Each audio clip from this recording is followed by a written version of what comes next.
Yo, Cole, what's up?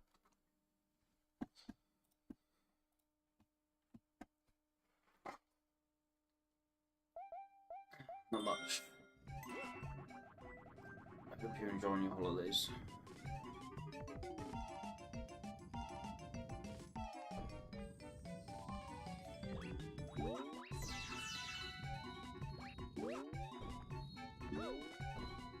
It's Spike from Land Before Time. Or The Land Before Time, not A Land Before Time. This route's past, I think, the right path. Yeah, Neo's. A Land Before Time. Sorry, I'm not the best at speaking.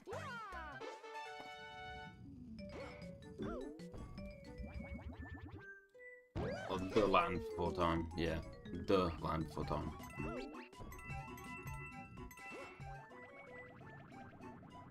It's a 80s movie that came out the same year as Oliver and Company.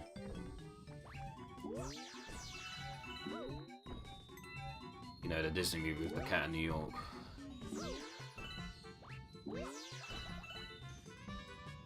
Oliver and Company.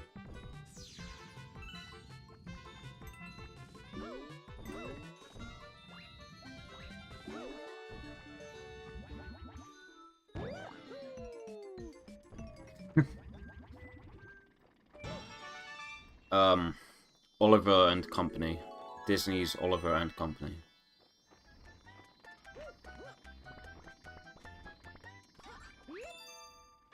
Yeah. Let's see. Change system sounds.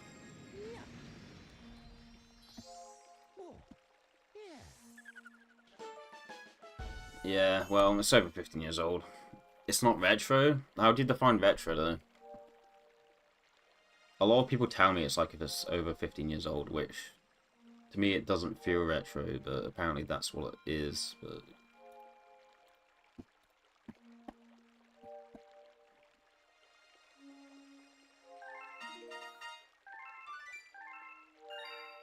yeah, which subjectively to me that's not retro, but apparently according to most people's definitions it is.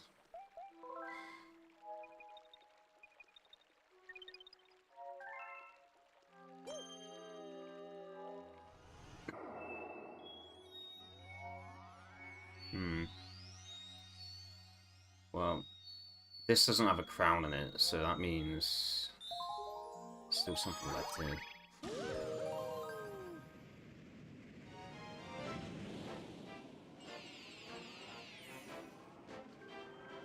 I can't remember what it is though, so I'll just come back to it, whatever.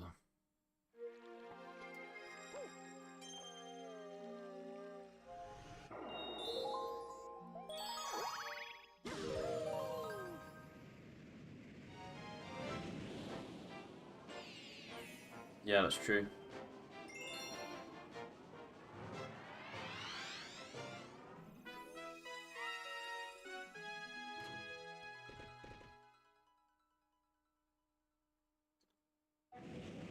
There's pretty much the same amount of time between now and Galaxy 1's release as between SMB 3 and Galaxy 1.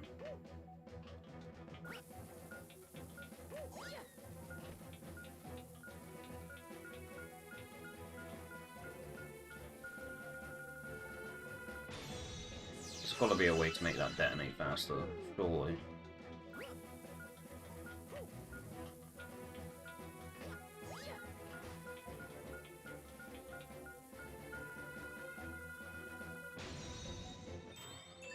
Harry frees from the Stone Age. Yeah.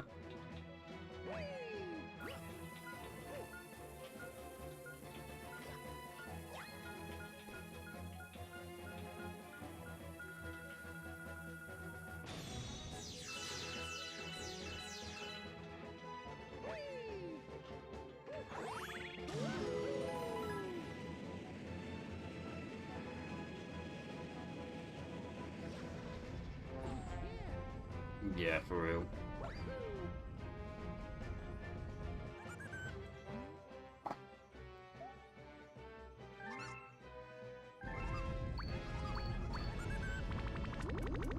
Yeah, it's almost like the limitations from games in the past pushed them to be creative and think more outside the box with their development of games. Whereas nowadays, there's not as many limitations, so they don't have to be creative and imaginative with how they incorporate and implement stuff. And in a way, to me, at least in my opinion, that's why games don't feel as inspired these days. Maybe I'm just completely wrong and a boomer, but that's the impression I get about the whole thing. Maybe that's just because I play AAA slop though, and I don't actually try indie games or anything like that. Okay, this is the star I was worried about. I'm really bad at this star.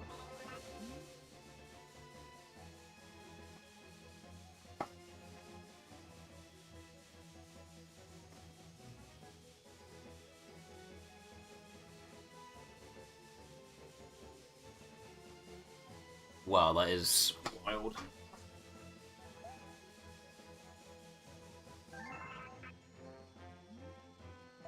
Yeah, I'm really bad at this star. Fair warning.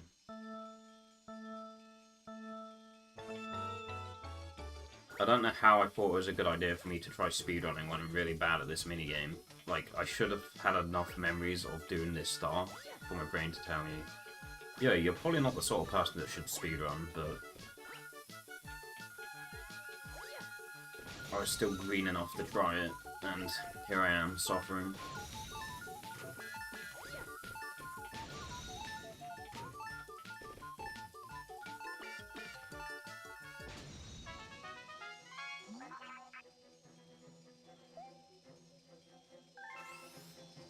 $2017, huh? I got this for Christmas in 2007. It's probably a good factor as to why I'm playing it now. It's around the same time I would have played it in 2007, just a different year. I'm 29. I got this when I was 12.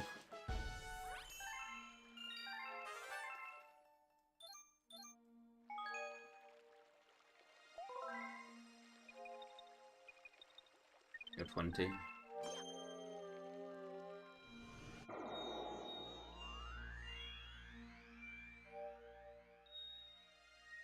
Sick. Born in 04.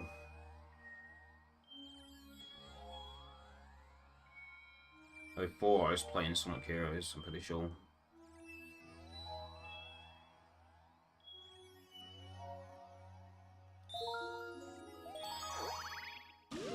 Yeah, that is crazy. You were 3 years old when Pokemon Diamond came out.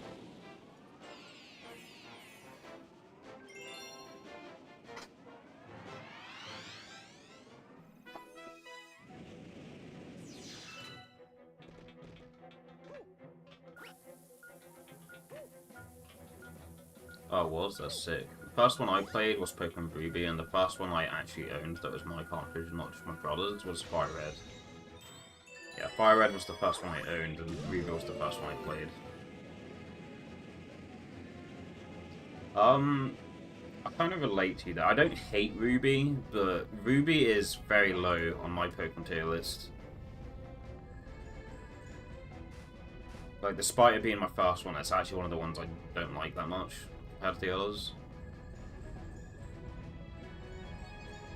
I like Emerald a lot, and Fire Red, but like Ruby and Sapphire, I don't know. Oh, you did? Fair enough. I mean, I prefer Digimon. Like, I was definitely a Digimon kid before I was a Pokemon kid. That much is for certain.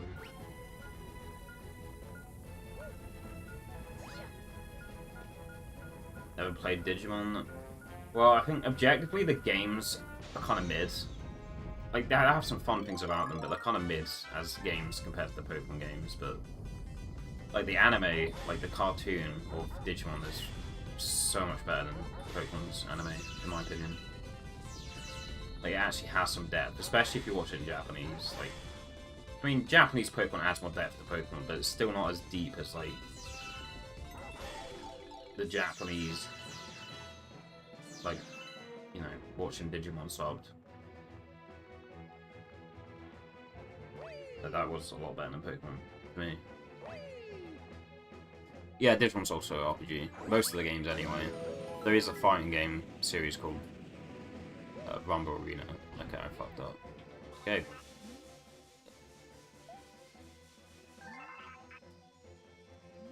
No. Good thing there's a pipe. The game knew that people would be as dumb as me as to enter again. Pokemon Red or Blue, yeah, I've completed the decks in Gen 1.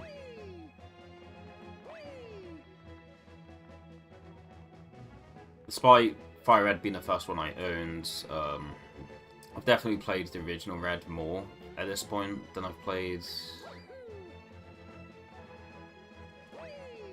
Fire Red. I think I prefer Fire Red, but I don't know, the original Red's just a vibe. So I wanted to finish the decks on that. It's also easier to finish the decks on that than Fire Red, because the Fire Red decks include some of the later Pokemon, I believe.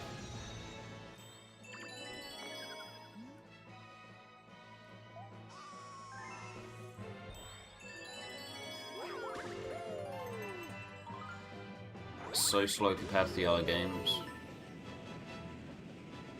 I mean, I guess the way you, in terms of the traversal between locations, I guess it is. To me, Gen 4 feels really slow. Like, I always have to play it on emulator or fast forward.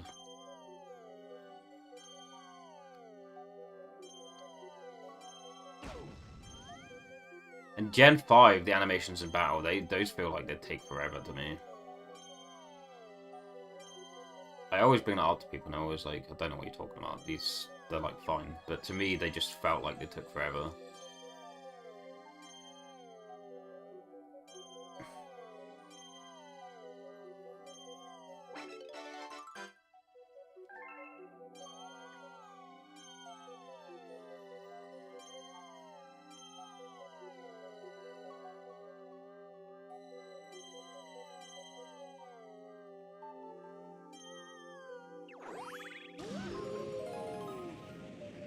Yeah, I mean, the music's good. Like, I personally don't mind how slow Gen 4 is, because you listen to the music and you're like, oh man, this is sick, but you eventually get tired of the music, and then you're like, man, this game feels so slow.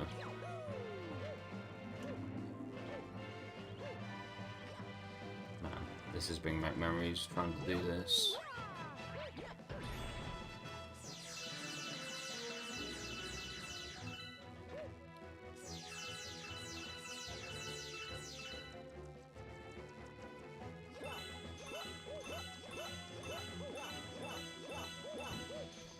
Well, the thing I've noticed in Pokemon Diamond is, yeah, it's slower to skip the text boxes in battle. However, you know, you can go into the config and you can set the text to fast. And also, something I noticed recently is when the text is scrolling, you can hold confirm or A, and it will, like, you know, you can then clear the text boxes faster. The same with this game, actually. Like, I think when I was playing this game as a kid, I didn't know you can hold A to make the text scroll faster, but you can. And that allows you to just clear the text boxes faster. It's still annoying that you can't just straight up skip them like the other ones, but it makes it a little less annoying.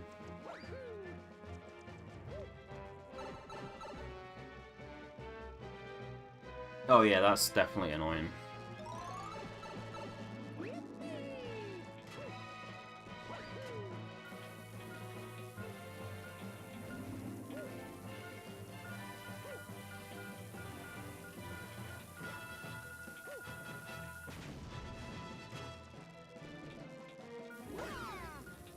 Yeah, me too.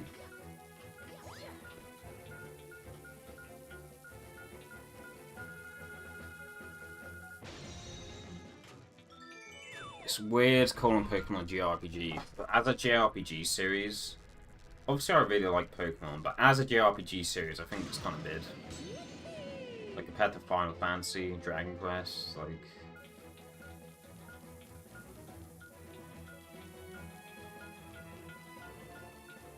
Like, when you've played those series, Pokemon just kind of feels like, yeah, these games are good, but it's like, I've played Final Fantasy 7, so this just kind of feels like whatever.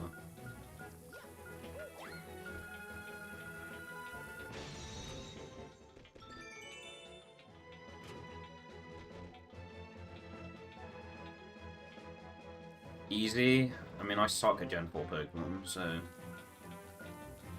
It'd be very bold of me to say on stream, oh man, Pokemon's so easy, and then someone turns around and be like, bro, you only barely have a sub 4 in Battle Revolution, what are you talking about? You're like 30 minutes off world record and you're calling Pokemon easy? Man, you don't even know anything about the series, like, difficulty-wise, because you don't know how to play the game. You just take the safe route and don't actually play it optimally. So I don't think I complain about Pokemon being too easy, because I have a long way to go if I want to improve speedrunning Pokemon, but yeah, it's so much easier. I'm running them in circles because I'm stuck and I've nowhere to go. I went in here earlier. I think this might be a different one, but... Oh, yeah, I see it. Yeah, I have to line up with the Luma, and the Luma has to... Yeah, okay.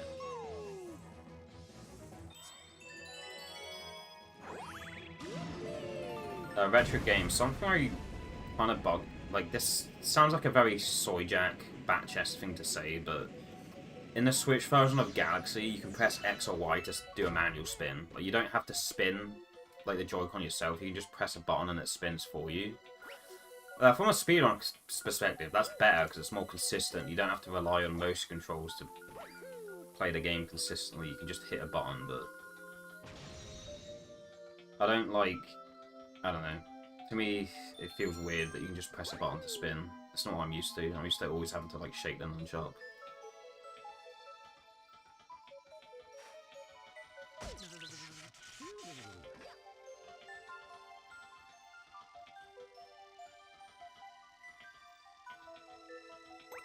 Yeah, but, like, because it's more consistent, like, spins are more reliable if it... More reliable and more consistent if you use the button to do it manually, but it still just feels wrong. Feels like I'm cheating almost. Okay, I see it now. Shit. Looks like there's a lot of gaps in my knowledge. Haha.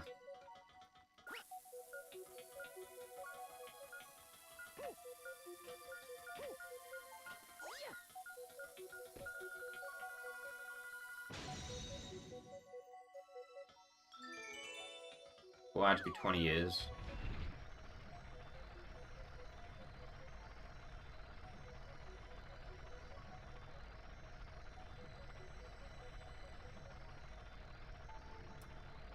Man.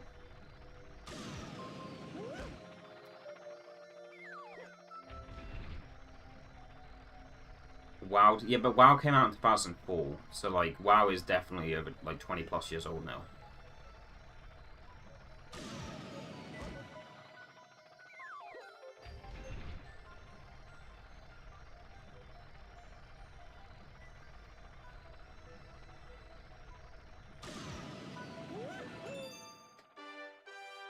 IQ finally caught up.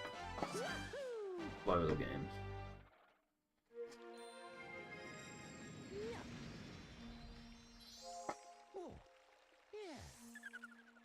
Yeah, it still feels new to me as well.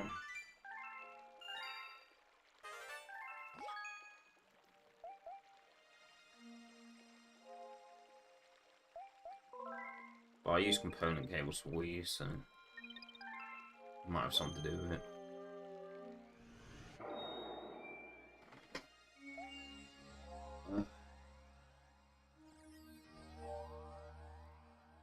The buttons are back.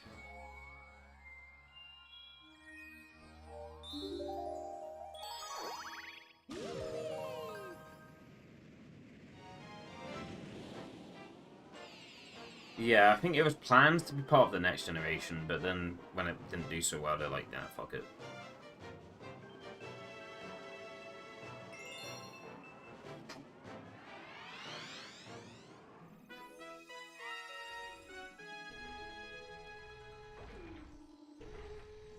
Yeah, I think it was intended to be the same gen as PS4, but wasn't quite. Didn't do as well as they had hoped.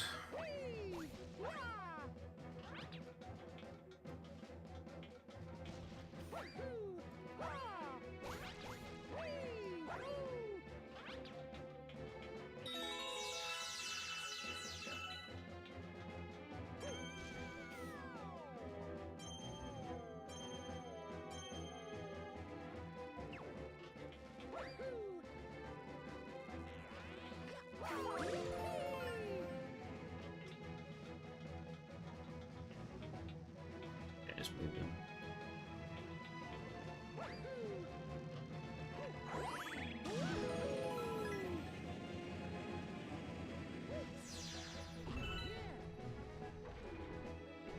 No, where did you hear that? There's no way that 1-8 was the beta for this game.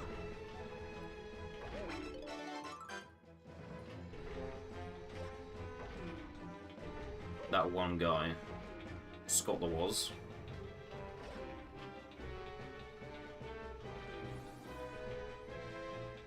Scott the Woz is like the only Wii-centric guy I know. Like the only Wii-centric content creator I know that's not a speedrunner of Wii games.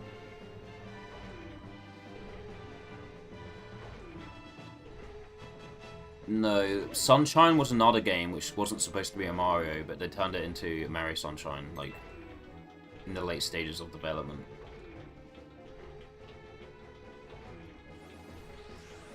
I don't know if I've watched the Scott the Woz video in full, to be honest.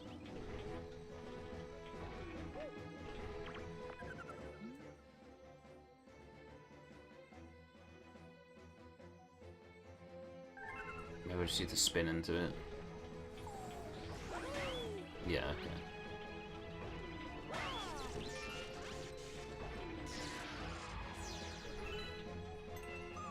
These covered stuff that isn't Wii based, so it's definitely not only Mario Galaxy, but...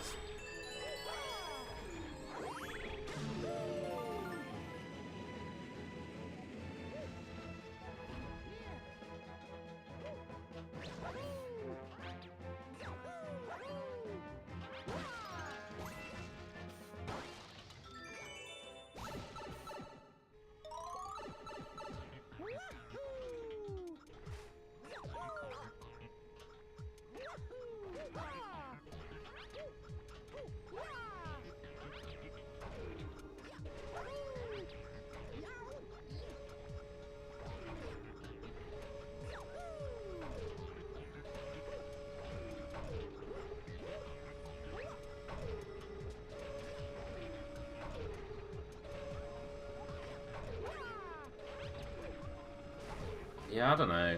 Like, I can't really hate on him for what he does. But he just, I don't know what it is. Like, to me, he has like this kind of like fake polish to his like persona, and it just, I don't know, it just... I don't know. I don't know how to describe it, it just... But I also haven't watched any of his videos in full, so I can't really say for sure. It might just be a hate because popular thing, more than anything, but... Idiot. Moron.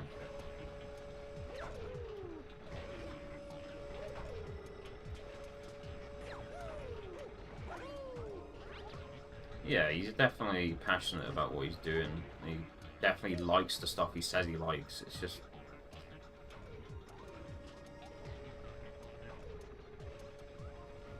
I don't know. It definitely feels like he's putting on a brand, which you do kind of have to do if you want to be successful on YouTube. You do need to like have a brand and act a certain way that gears towards your brands, but... I don't know.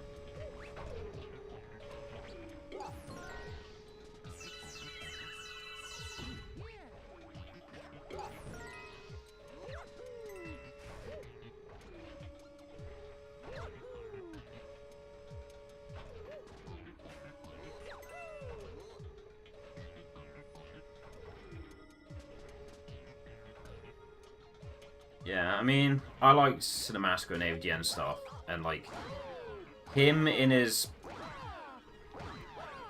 James's like pre-planned like videos, like obviously he's a lot more confident at speaking, but like in terms of spontaneity and on the spot talking and conversationally, that obviously isn't a strong suit. So like someone could be like, well, that means how can you say that when you like AVGN and Cinematica when you could say that his persona in his videos is fake and that's not how he's actually like.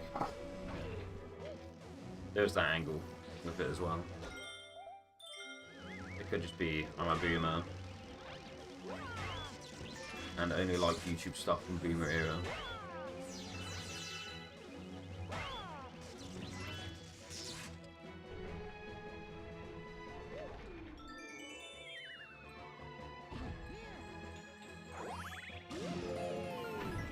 Yeah, but you must be able to, given the right circumstance, or given the like correct circumstances.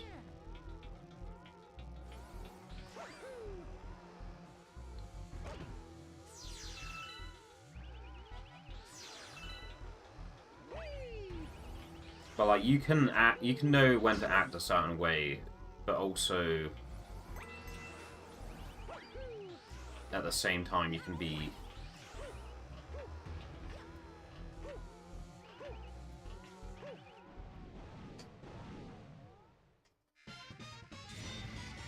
like you can know how to talk in a certain way, but if a certain topic of conversation comes up that you're overly passionate about, I say overly, that's like it's just conforming to the ideology that it's cringe to be too into something. But anyway, if you're like extremely passionate about something and then suddenly all your social awareness just goes out the window and you just ramble on about the thing non-stop.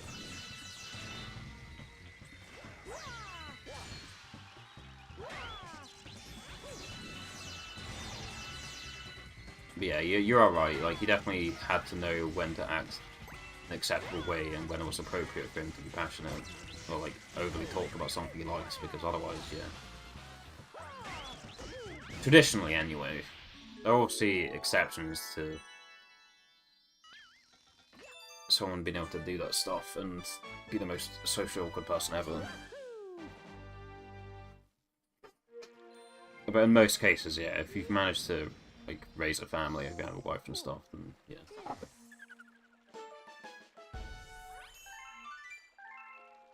Probably have some level of social awareness.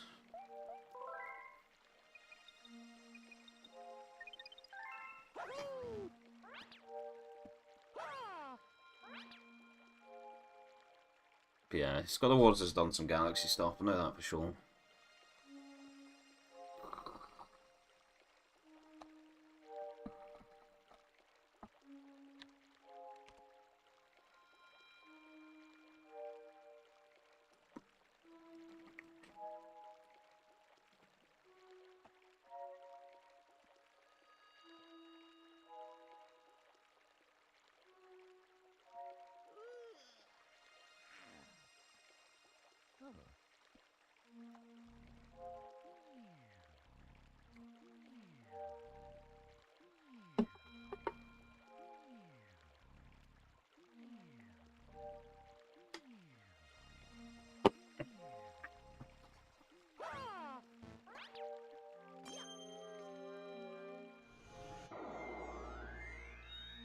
Okay, that comment needs to appear.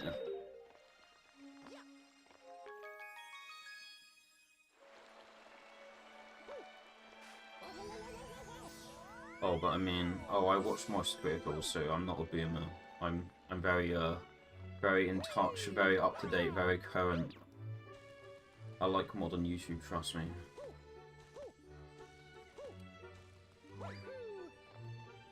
I feel like obviously I have 16 stars that okay, yeah, it's transparent anyway.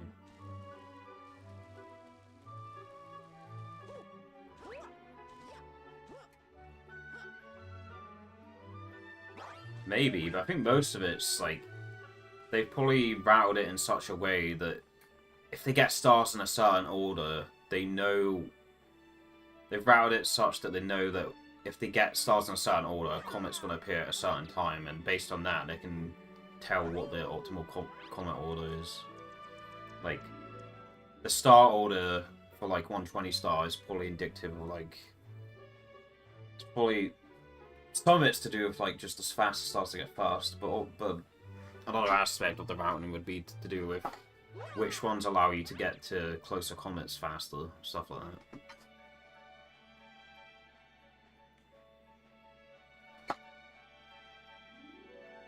I mean, it's decent, but I'm so used to having to point at like a sensor bar. So like I instinctively like lift the Joy-Con up and down when I don't have to. Because I can just hit R. Subjectively better, but it's just not what I'm used to. I'm used to having to point at the sensor bar.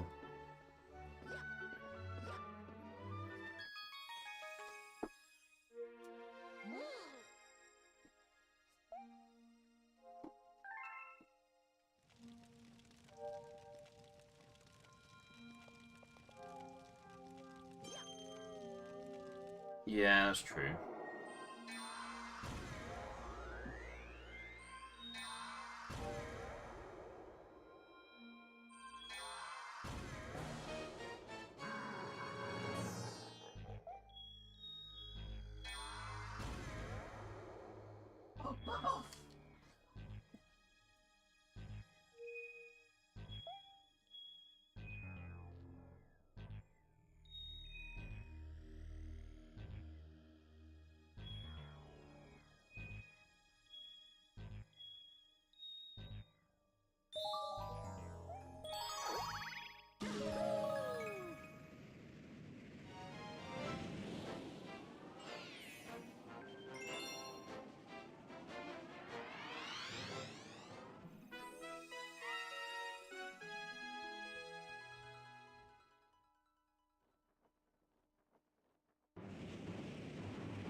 I don't think there's any way of me telling. I guess I could look at the records.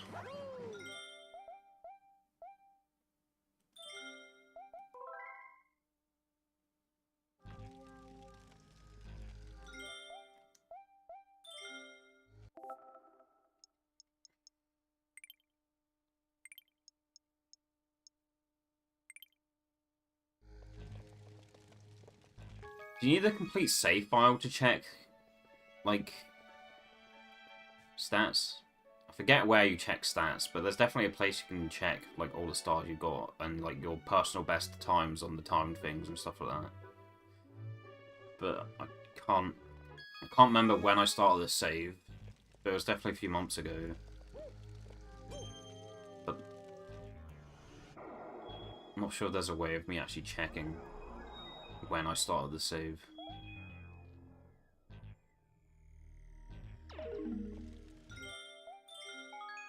Pretty sure on the menu it just tells you when you last played it. It doesn't tell you...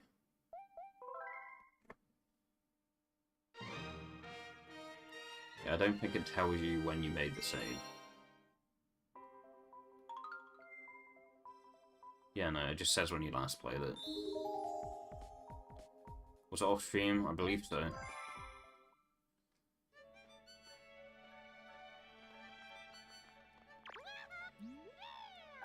Here's a letter. I noticed that you were stupid enough to quit the game when you had 12 lives, so now you only have 4. To make up for that, I'm going to give you 5 1-ups. So now you still don't have 12 lives, but you have 9 lives, and that's close to 12, so yeah, that makes up for it, right?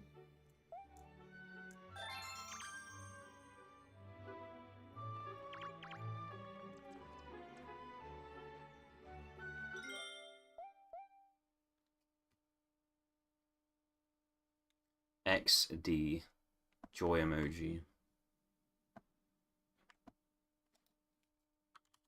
Heck W.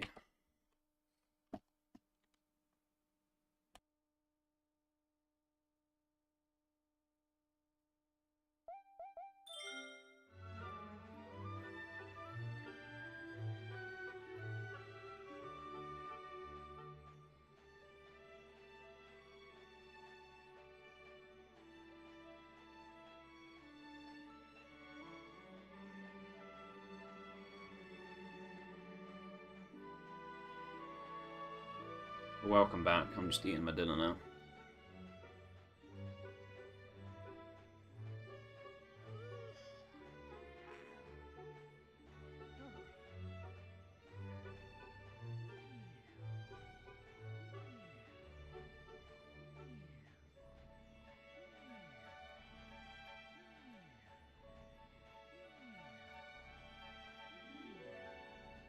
I'm from the UK.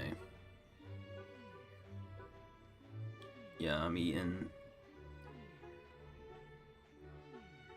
some mince bowls, mashed potato, beans.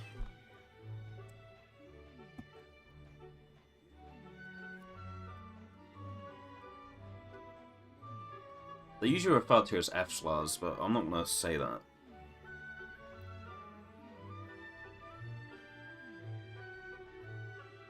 It's a type of meat called that.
I don't know, pizza, I guess.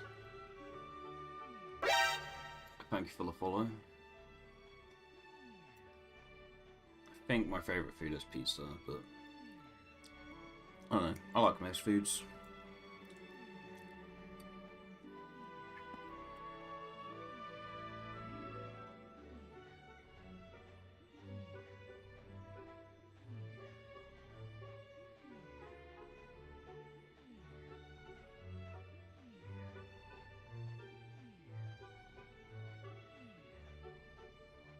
Chinese food is good.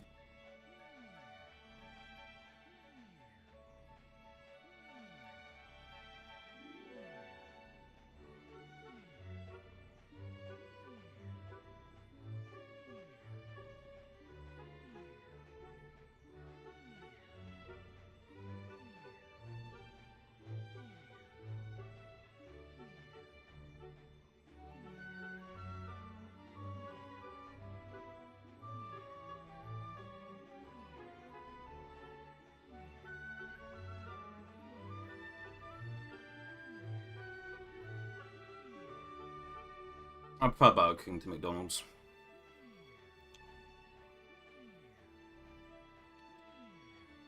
I mean, retro games, that's the same kind of question as like, oh, what do they call French class in French?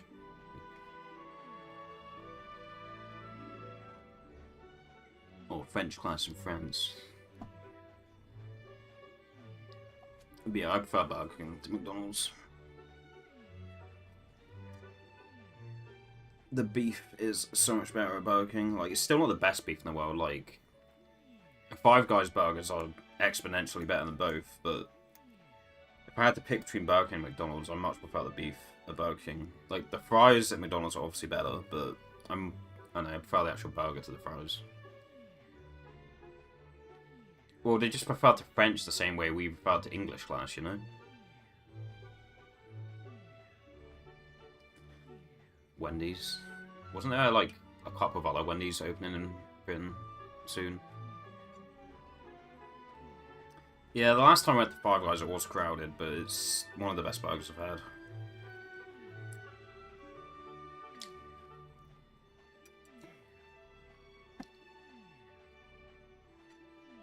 It's still not the best burger I've had. Like, that would go to, like, some local restaurant burgers, but if I had to pick from one chain, it'd be Five Guys for burgers.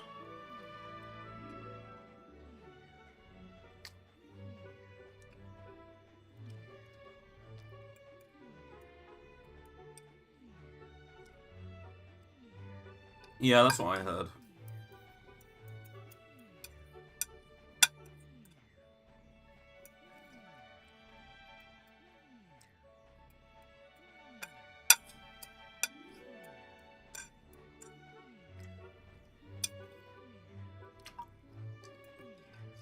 You're German, that's cool.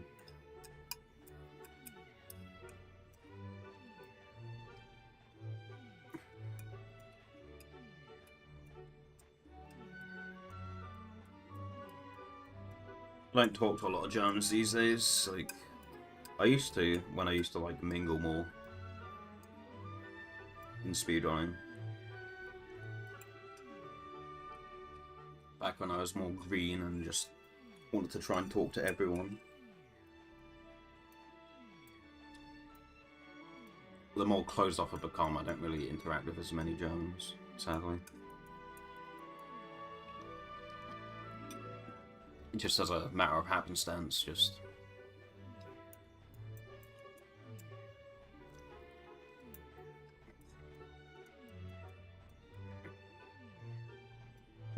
There's quite a few German speedrunners.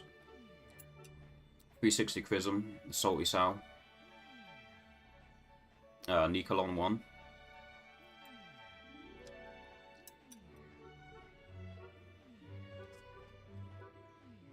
What speedrunner scene? A few, quite a few.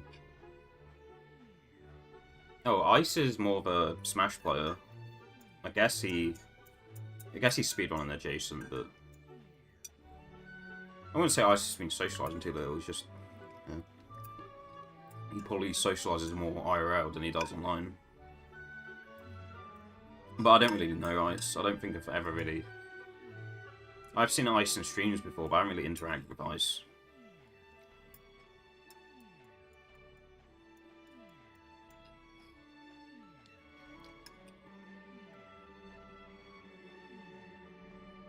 I was about to say Marco, but Marco's French. Marco is certainly French.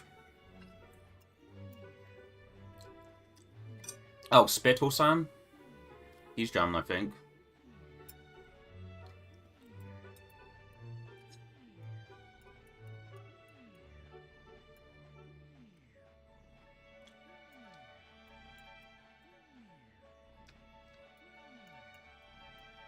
Yeah, I mean, I can name German speedrunners I've had interactions with before, but I'm not really close with any of them.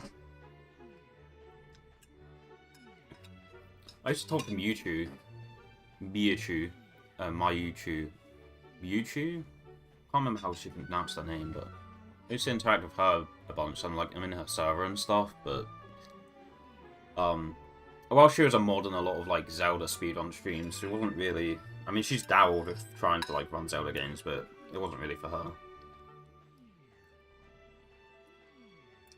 Yeah, I need to update that icon. It's got like the white like pixel outlines, which just looks very like unprofessional and crummy. Very, very like I don't know. I definitely need to change that. Go into Photopea or some online editor and just remove the pixels, make them transparent.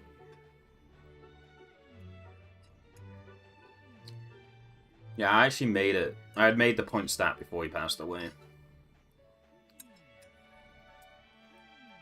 Like a few months before. I say a few months, it was like a year before, I would say, actually.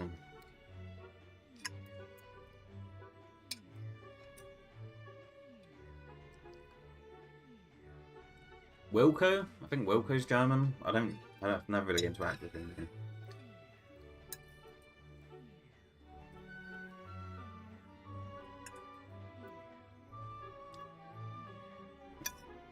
Nah, those points were there like a year before his passing. The split back one is like...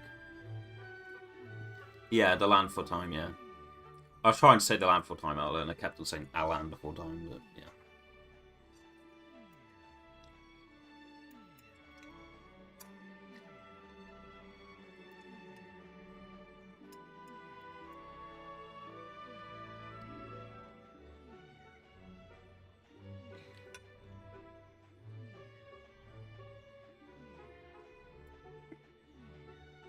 Yeah, life moves on, you know?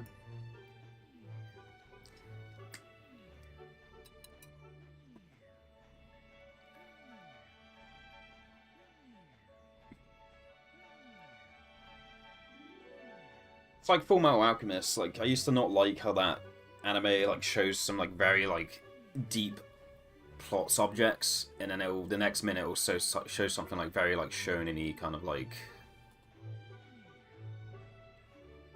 you know, like the way DBZ does it, where it's like DBZ has some slightly serious moments, but then it'll cut to like some silly moments, and it's just like, you know, we're all human, you know, we all move on.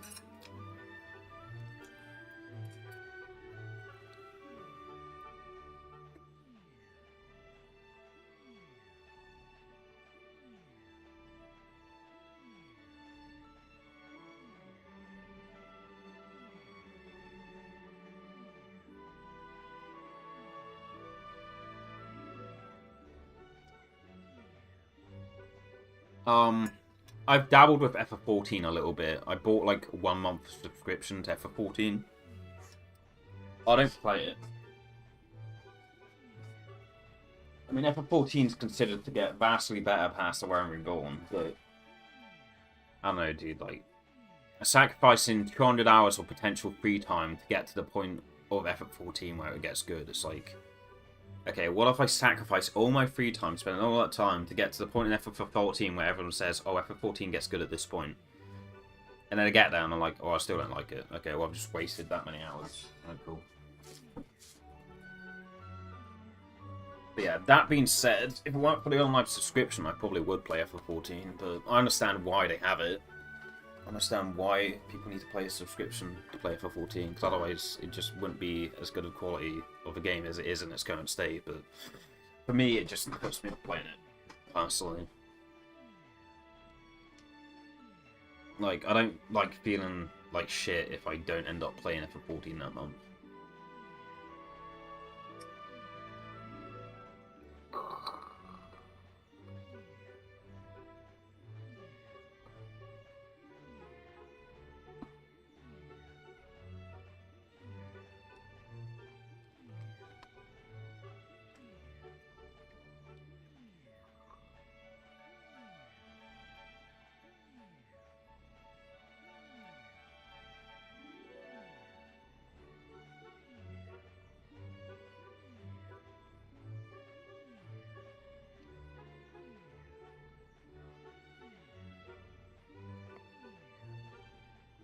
The bits still give the streamer 1 pence, I believe so.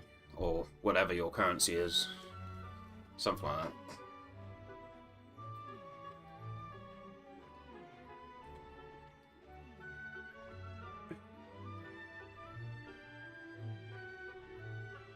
I mean, it's more like 70 for a game these days, but yeah.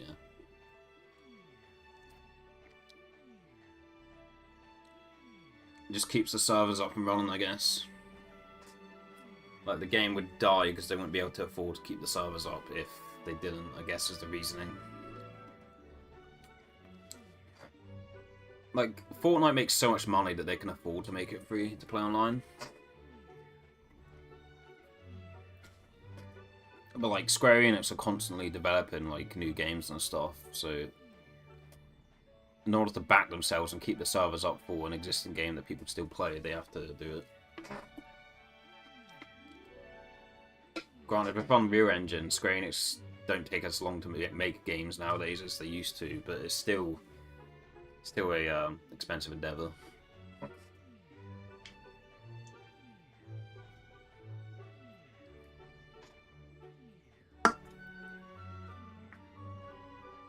I mean, like they're not. It's not like they're starving artists, but like, you know, they still needs to be able to afford to keep their business afloat.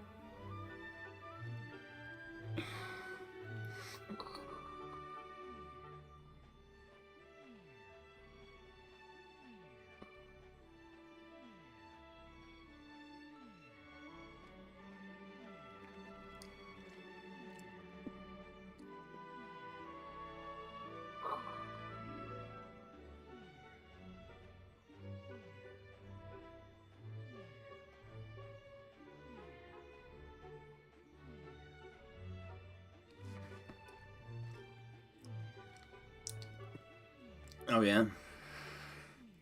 Does that support Battle Revolution, do you know? Whenever the conversation topic comes up about Pokemon Battle Revolution, the thing people reminisce about the most is like the online battles. I didn't really get to do that, because our router didn't support Battle Revolution back in the day. That could have been fun.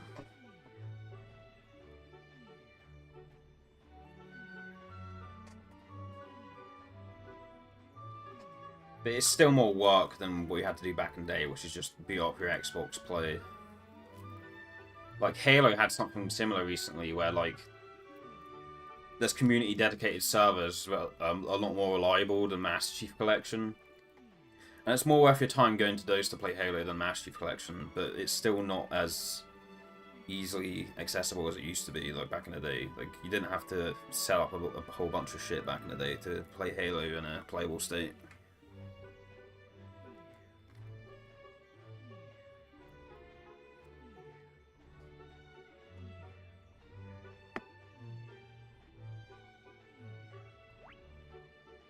If you're just playing a single player, Master Chief Collection is fine, but if you want to get into a game, you don't get into a game as fast as you did back in the day.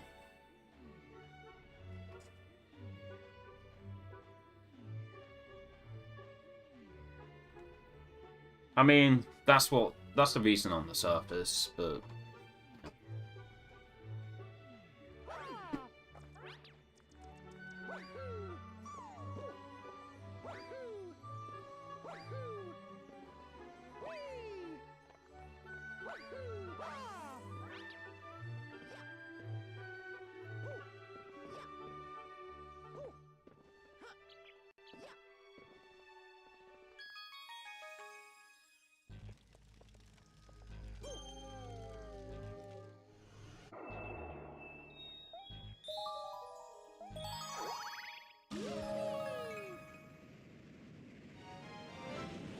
I think the funks just means no longer running.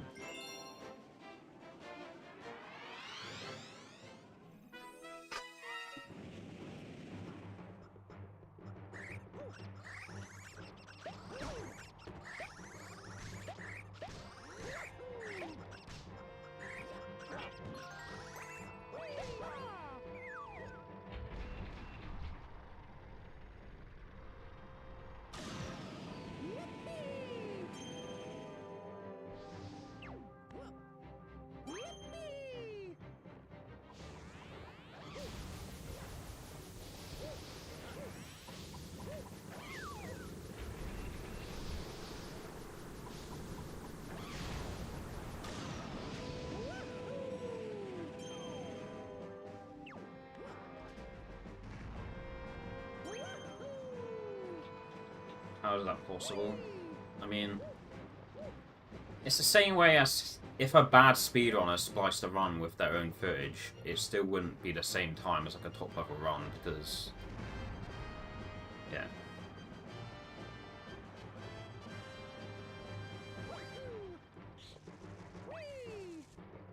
Because that's the tricky thing with speedrunning is Not all the time. I've known like really shitty, like people who are really bad at games who just splice runs. Oh, sink. Like using save states, but if it's a game, not an emulator, and they're not playing it on something that save states are a thing for. Yeah, 99 times out of 100, if someone cheats at a speedrun, it's not because they can't get the time, it's because they want to get that time sooner.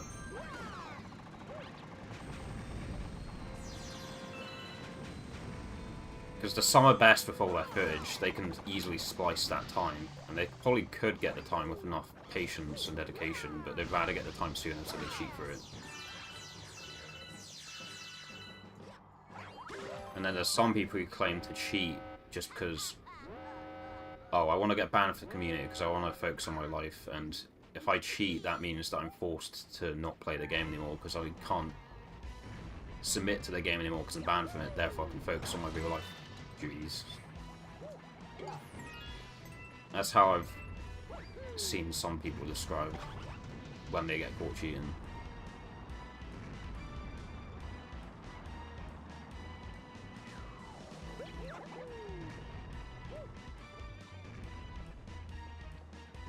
With a lot of hackers, sometimes it doesn't matter how much they're hacking, they're so bad it just doesn't matter.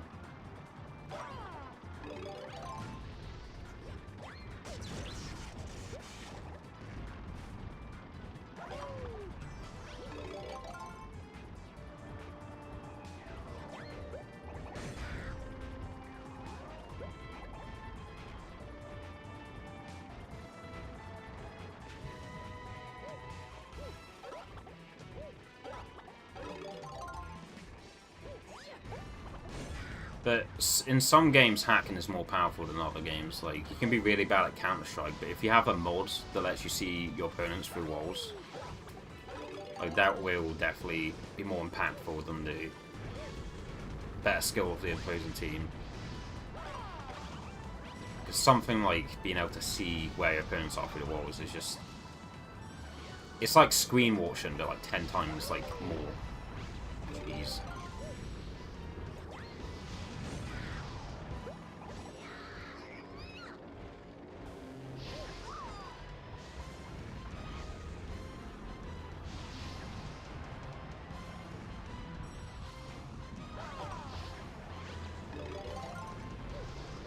Yeah, there is a difference between the two.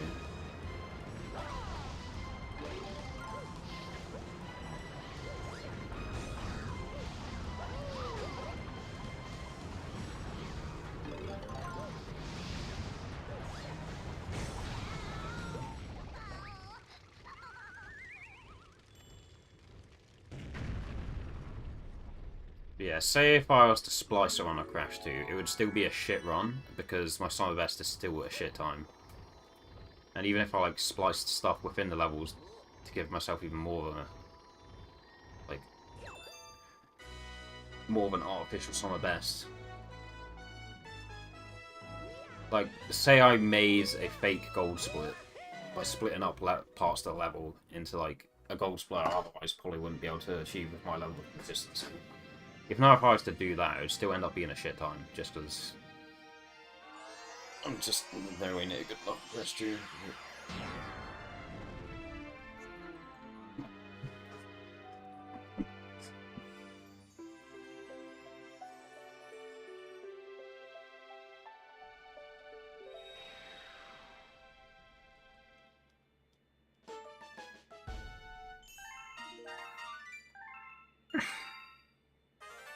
I think Switch Online base pack is £20 a year, but you pay less if you do it with like a family pack. Say you split the costs with like other members of your family and such.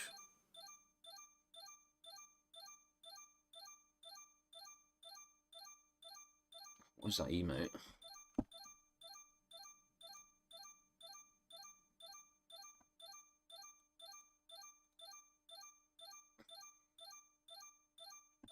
Odd zombies emotes in my stream. What is this?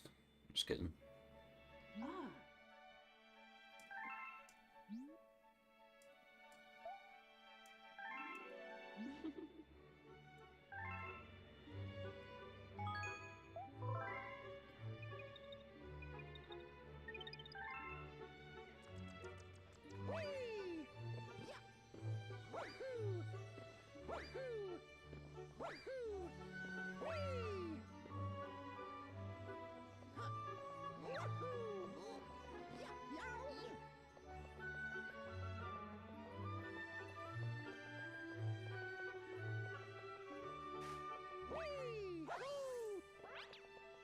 I can't remember where the next hub world is. Is it over here?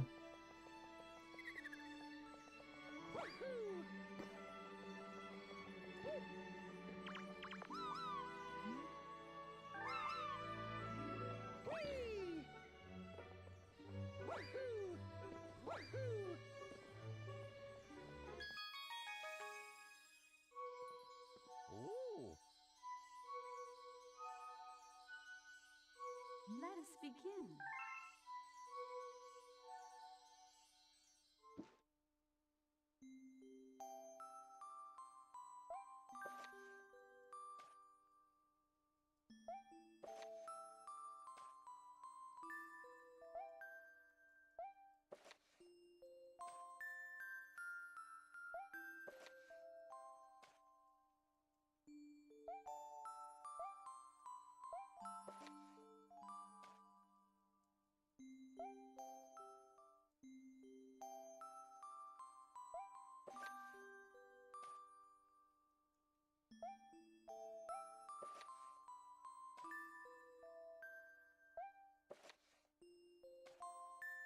Yeah, well, Xbox had dedicated servers, like, even early on.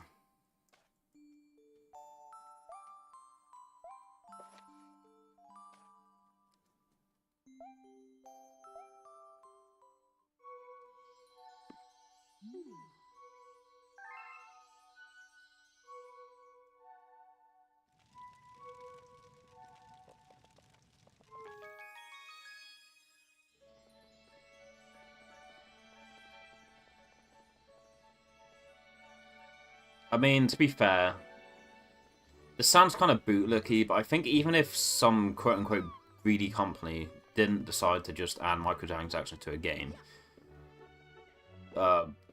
enough people would be requesting it, or like wanting it, that they'd end up adding it anyway, because people would be like, oh, this game's cool and all, but like, if you could, since this game's online, if you could add like some thing I can buy so I can pay money for cosmetics to make me enjoy the game more, then my character looks cooler. If you could add that, that'd be cool. Like, there would still be enough people asking for that sort of thing that microtransactions would end up being a thing anyway.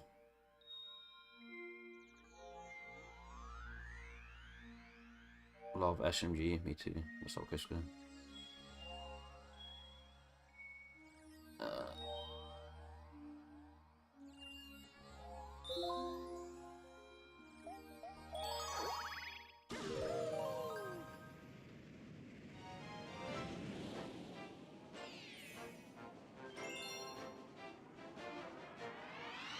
I mean, I've known people IRL to say to me, like, oh, I think I'd enjoy this game more if I could control a certain character.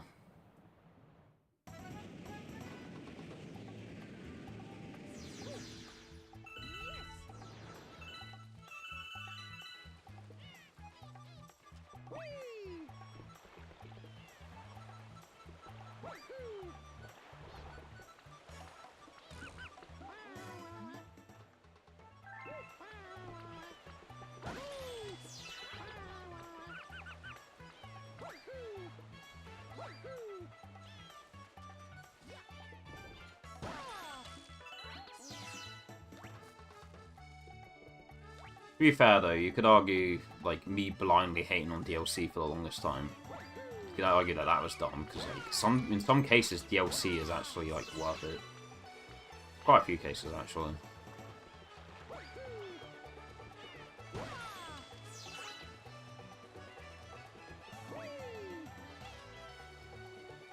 In a lot of cases, it's like, well, we could make someone pay a whole $70 more for a similar game, but slightly different, or we could charge people with the existing game, like, a lot less just to get the DLC.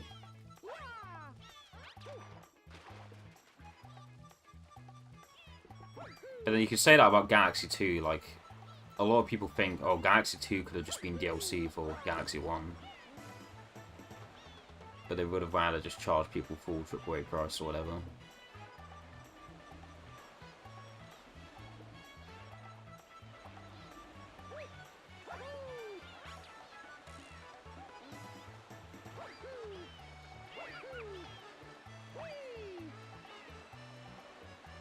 I haven't played Sims 4, but I really don't like the look of that game. That game looks trash.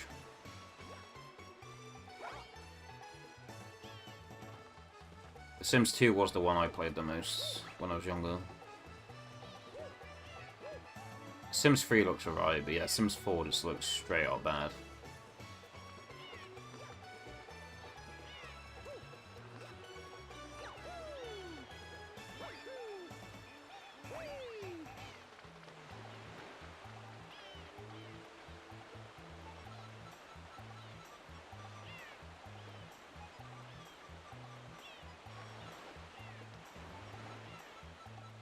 I've seen the PSP version of Sims 2 Castaway. That looks like a good game.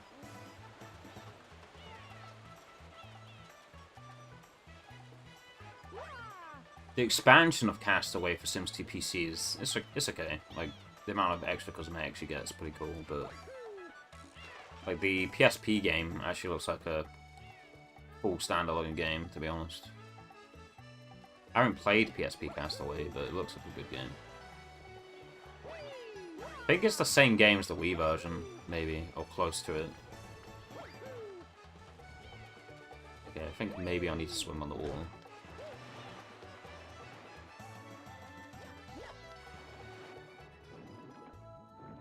Yeah, okay.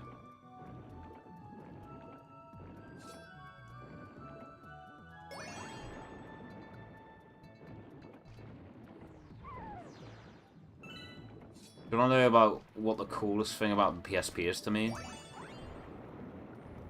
Not only does it allow you to hook it up to a capture card, it's also like analog video output, so it's like RGB component, composite.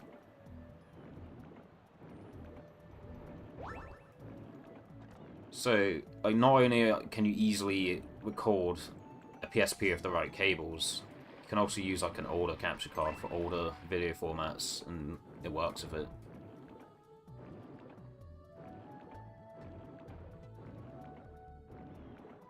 So, like, you can play Metal Gear Solid on your PSP on your TV with the same cables that you would with your original PS1. Or the same type of cable, anyway. The only difference is you wouldn't be using, like, a PS1 controller or a PS2 controller. You'd be using PSP controllers, but...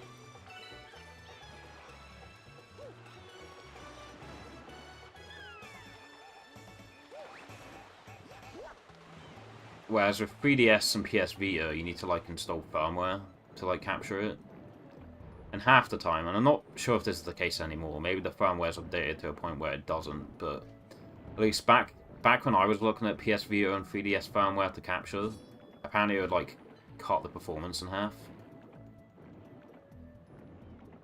It could make the game, like, the frame rate would just be, like, half of what it usually is. I think I actually heard with 3DS recently, the firmware allows you to capture 3DS gameplay at the correct frame rate, and it doesn't make the game lag or anything, but... PSP allows you to do it natively. You don't need to soft mod it or anything.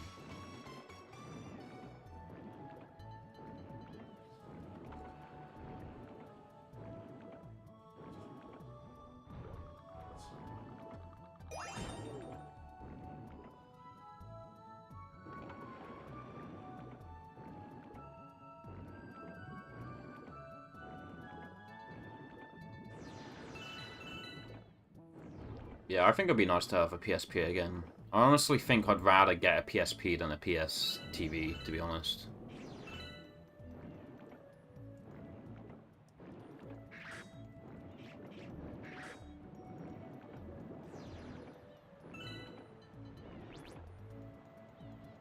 Which is a bit of a hot take, considering, like... You know, the controls of a PSP, a lot of people consider those controls to be worse than, like, a PS3 or a PS4 controller. But I think I would rather play on a PSP and use that for runs than, like, a PS TV, personally.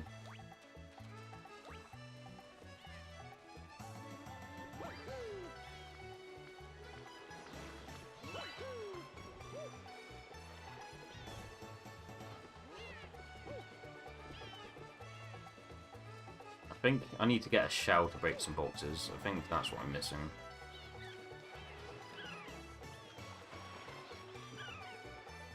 Okay.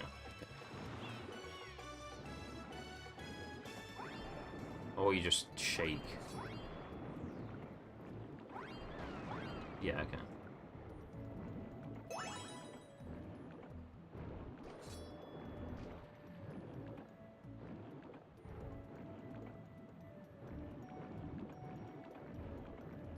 I wasn't paying attention, but if it did, it wouldn't surprise me, because the Sunshine version...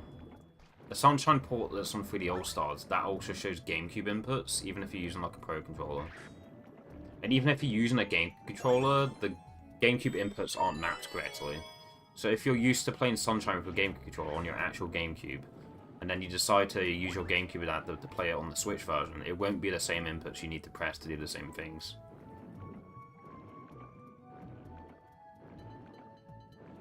It's like mapped incorrectly, it's pretty bad.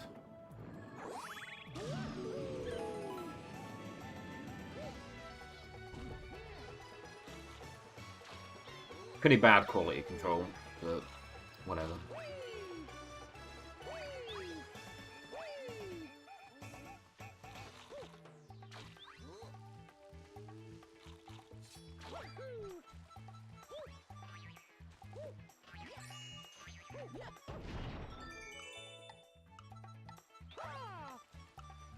Well, yeah.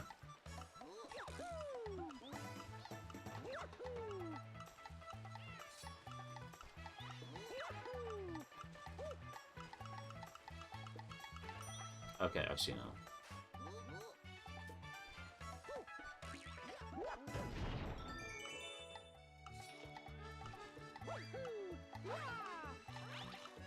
Yeah, there is a 60 FPS mod for Sunshine and Dolphin. I think it might be a Gecko code, actually. It's probably not even a mod. It's probably just literally a Gecko code that switches it to 60 instead of 30.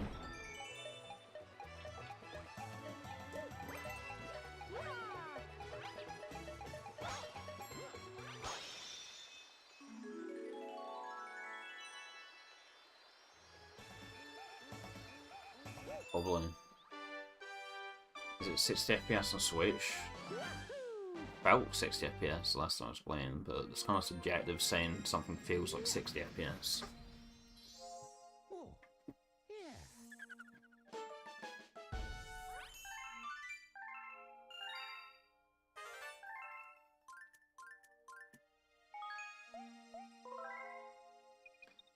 Yeah. 60 Hz, but it runs at 30.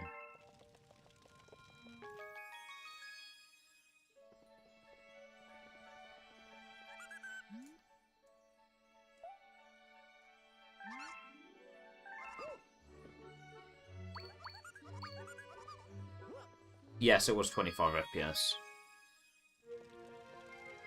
Sunshine didn't have a Power 60 mode.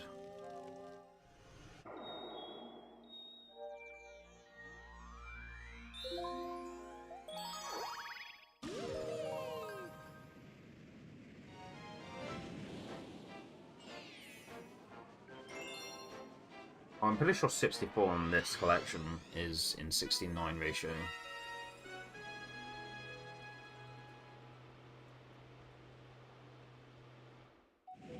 Yeah, I don't think Metroid Prime had Power 60. I think Soul Calibur 2 might have had Power 60. I'm not sure. But Melee's the only one for certain I know for definite that has a Power 60 mode.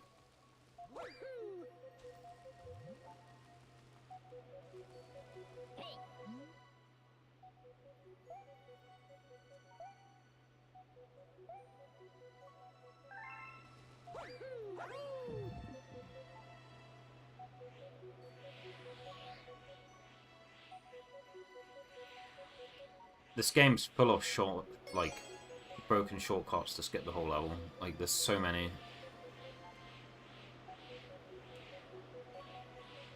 I actually did a start earlier, knowing full well that you can actually, like, fall down. You know those stars where you need to, like, click on the screen for it to, like... I was on one of them earlier. You click on the things and it will, like, drag you to what you click on as you're, like, flying in midair.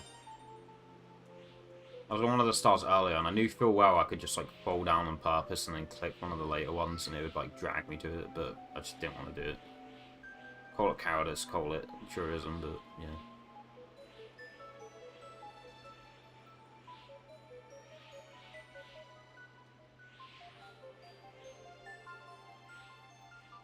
Maybe I'll do a run of this. I need to remember how to beat the game first.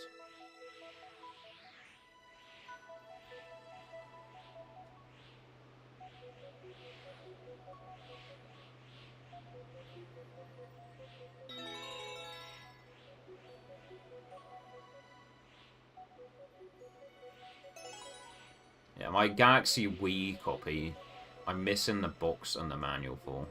I only have the disc. But I still have the game, so it's not quite the same, but... This game, Super Mario Galaxy.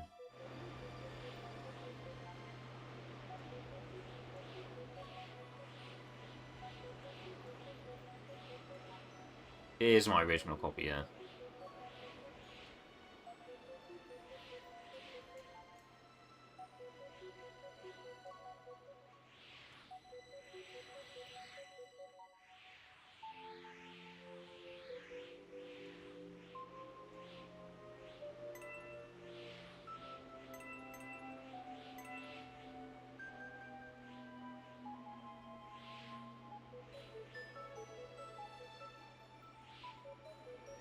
Grind? What? Paper round? 2-hour shift once a week. Man, oh, sweating.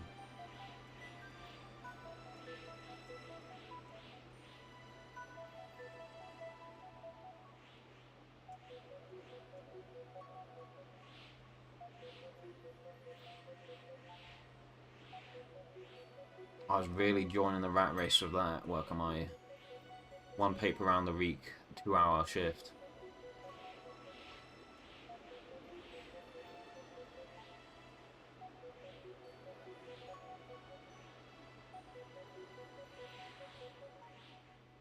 Something like that. I can't remember where.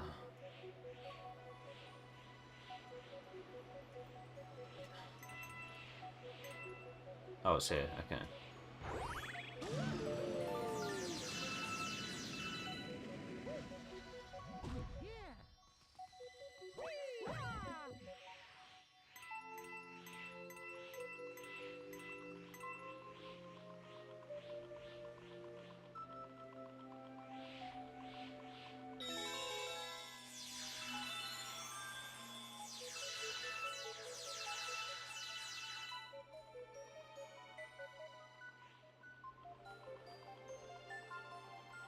Yeah, Galaxy copies are some of the cheapest games you can get out of like older Nintendo games, for sure.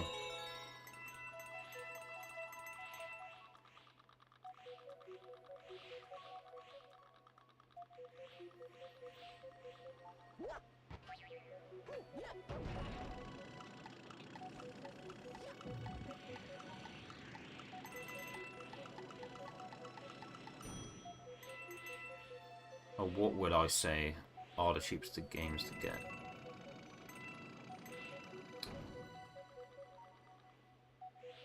I don't know. What's the name of that Atari game that's like really common? It's like people consider it as like common as that. I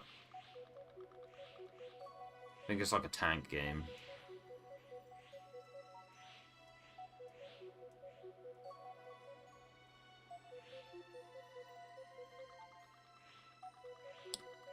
Because a lot of people who grew up in that era, they're adults now, and like a lot of people from that generation grew up with Pokemon.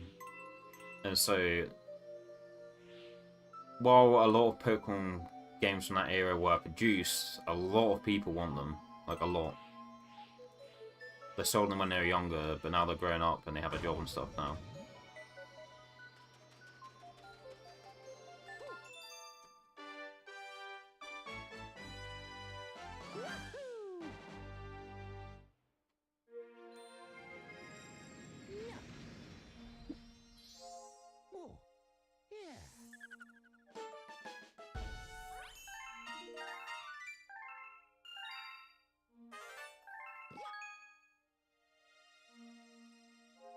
Well, it's primarily determined by supply and demand. There is a lot of supply, but there's also a huge demand because a lot of people from that generation, they grew up with those games and they're growing up and they have jobs now, and so a lot of people are buying them, so they still end up being expensive.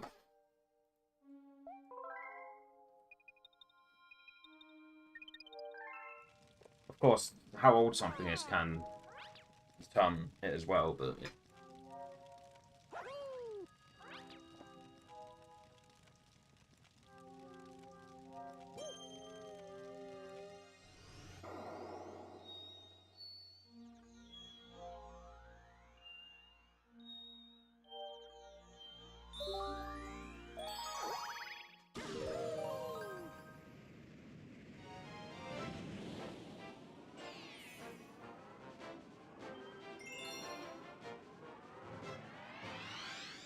Whereas Gen 3 games, I feel like a lot of early Zoomers and late Millennials, a lot of them bought those already during COVID.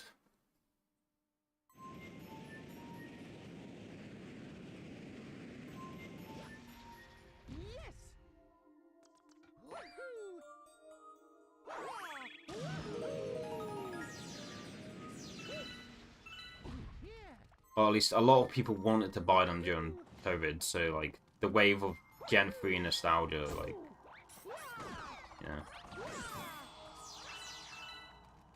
Oh, and also Brilliant Diamond and Shine and Pearl came out like within the last 4 years. And playing those games made people realise just how much they liked the original Gen 4 games.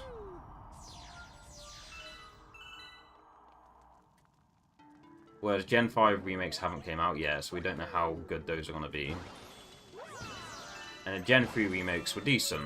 I still prefer the original Gen 3, but, you know, Omega Ruby, Alpha Sapphire, they weren't too bad.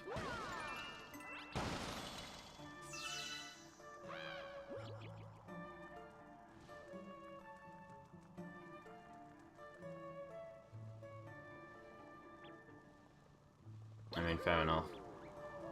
I haven't played BDSP, I'm going off of what other people say, and the game looks very, like, overly chibi to me, and people tell me the game's bad, but yeah, I haven't actually played it myself.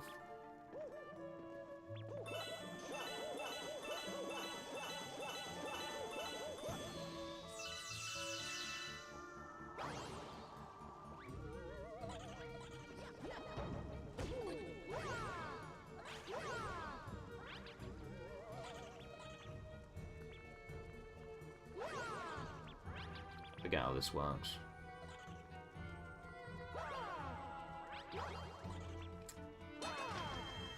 Okay, that's how it works. You need to lower it to the thing.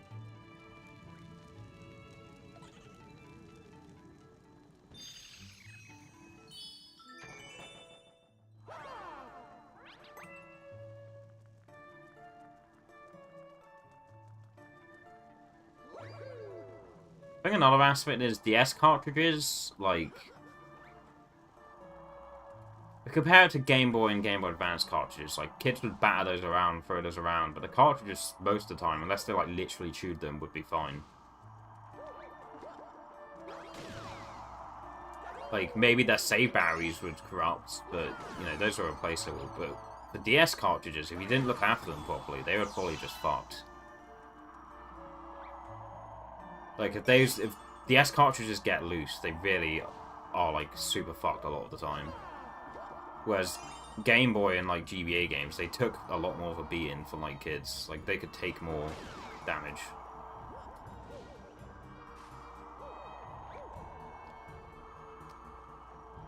The main thing that made Game Boy and GBA games fucked beyond repair was just literally chewing them. Like, kids actually, like, biting them.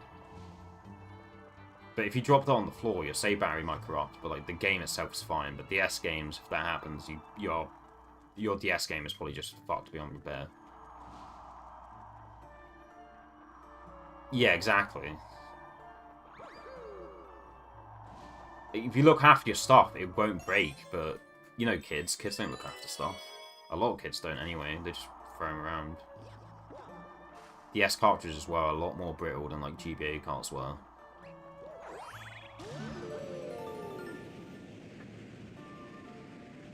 I think it's the same with Switch games as well, like, despite, in terms of critical acclaim, despite Pokemon Switch games having, like, the worst reviews, they will probably end up being the most expensive, because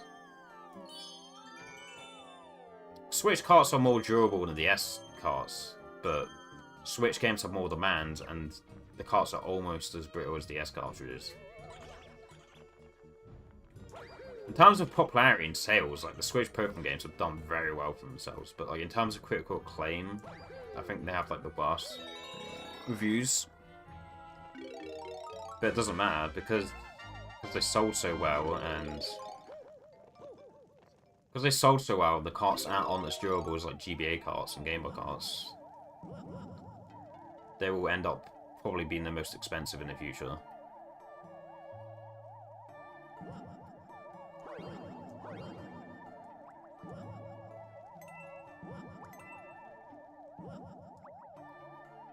I think another aspect is there's a fuck ton of reproduction carts for the GBA Pokemon games.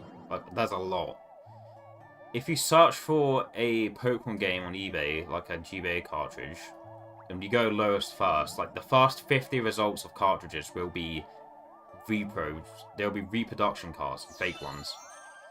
But the DS Pokemon games, while the fake DS carts do exist, they are not as common as like fake GBA Pokemon games. And like a lot of normies, I don't want to say normie, but a lot of people who have busy lives and don't want to spend the time to look through eBay for a specific print of a Pokemon game. They just want to play the game and buy it. They got a quick little nostalgia vibe and they want to deal with it.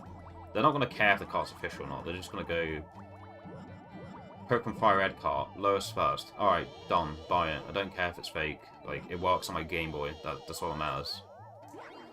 But the DS cartridges for Pokemon games, the knockoff ones, while they do exist, they are, like I was saying, they're not as common as the GBA ones. They're not as widely produced as, like, the fake repro carts of the Pokemon games are.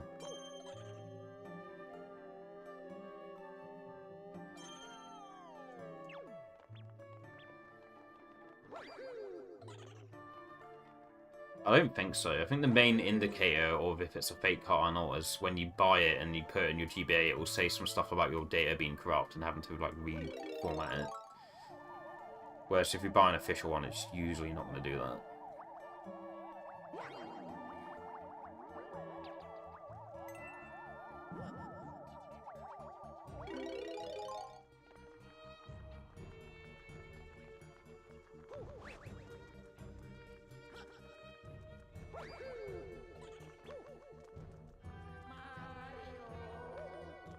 Of course, R4 cards do exist, but, like, R4 cards and transferring games to your R4 cards requires more effort than going on eBay and buying a reproduction GBA card for a Pokemon game.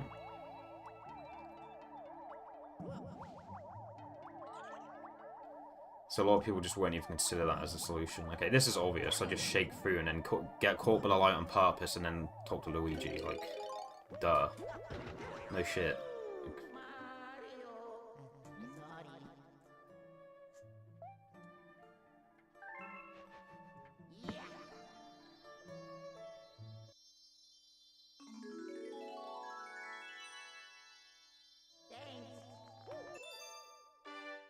Would have just long jumped to the other side and then spam. I don't know which part you're referring to. Oh yeah, I see what you mean now. You mean when I went outside instead of just talking to Luigi in a very obvious fashion? Yeah, I see what you mean. It was definitely faster to do a long jump there than to use the blue bubbles.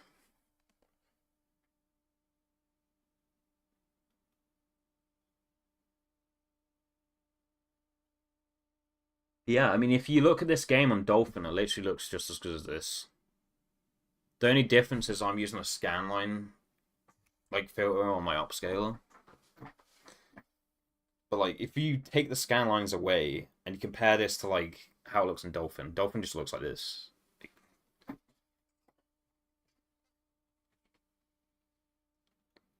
It is just upscaled. If you look at the stars on Dolphin with, like, your graphics settings turned up, they look just the same.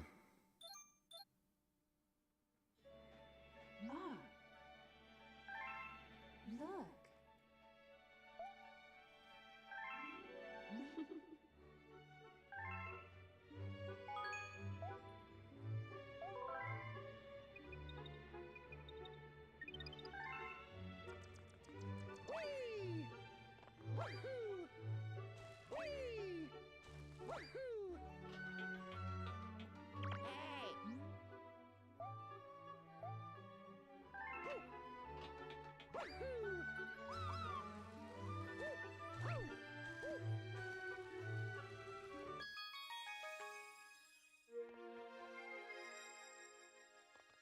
Yeah, Wii games look really good upscaled.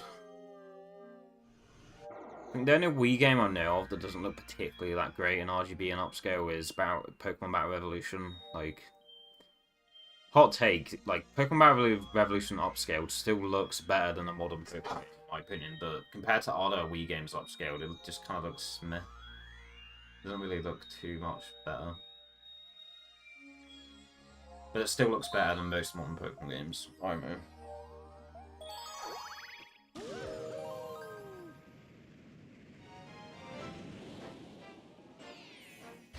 Well, PAL didn't need an official component cable because we had Scott.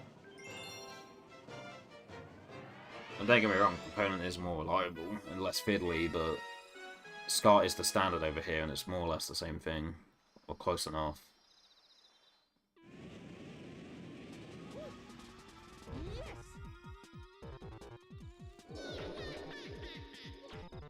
Yes, there was.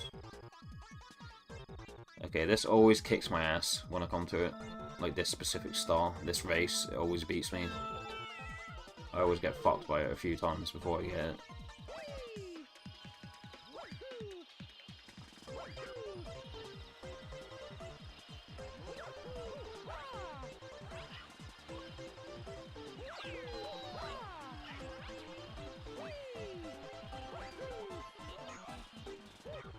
Yeah, I do know about that. I know what you're talking about. Is there a metronome for that? Like, can I set up a rhythm on my Flow Timer software application and I can just follow that? Can you use a metronome for it, or does that not work? In theory... Oh. In theory, using a metronome for that would work. Like, for timing the A presses. The first game I ever played was Sonic 3D Flicky's Island.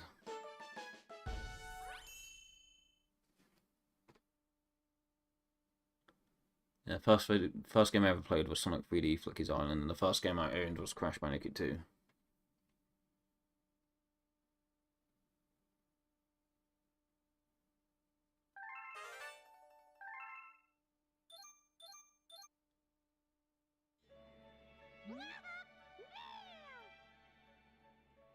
You just know it was a PS1 game, either Rayman or Hogs of War. I much prefer the Power Region name of what?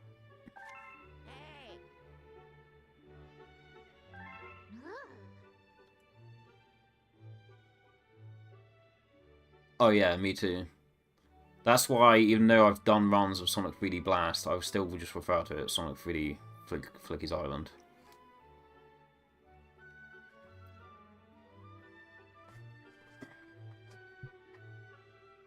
You know, the most recent version I played was 3D Blast, yeah. What, Gateway to Glimmer as opposed to Ripto's Rage? Much prefer it. I think that's a much better name. Ripto's Rage just sounds very generic, but Gateway to Glimmer actually sounds kind of cool. I don't know. Spyro 2 is a cool game. Unfortunately, for a platformer speedrun, there's like a part of that run that's very RNG heavy. It's very unfortunate, because it's probably my favourite Spyro game, but like the Fisher minigame you have to do, if you want to do like the 100% category, whatever it's called, that's very RNG heavy. Don't get me wrong, I've ran my fair share of RNG heavy games, but in a 3D platformer where there's already a ton of high level execution, and then you get to a point in the run and then you can just lose to RNG, like that would be annoying. The other RNG heavy games I've ran, it's like, well, the execution level required to get to those points is like, whatever, it's like very basic execution. But runs like that, where it already requires you to like play the game incredibly well with very good execution to get to that point, it's kind of a different thing.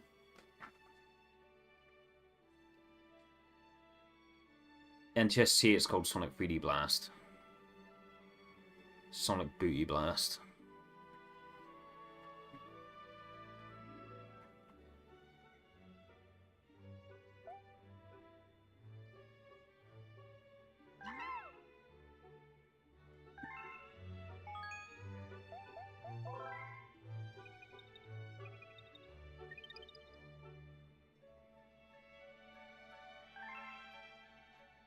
Yeah, Sonic City's called the same thing wherever you go.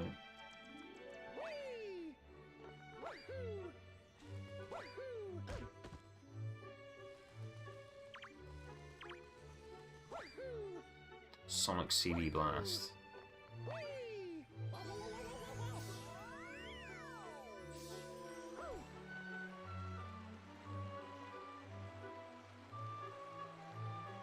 I wouldn't ask me about grammar.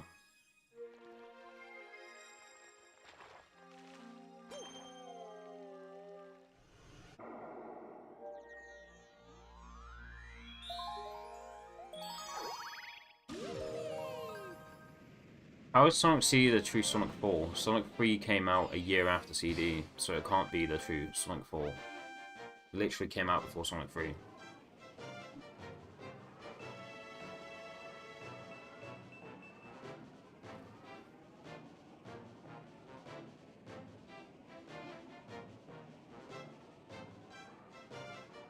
Scary screen, what?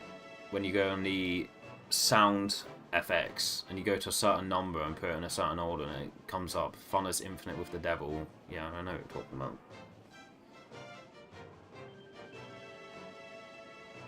It plays the music, which is actually the boss theme on the American soundtrack for Sonic CD.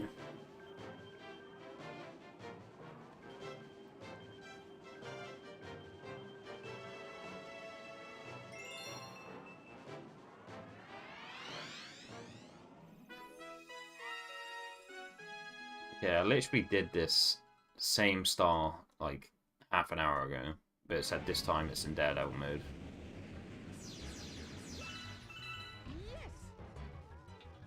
I just thought of something.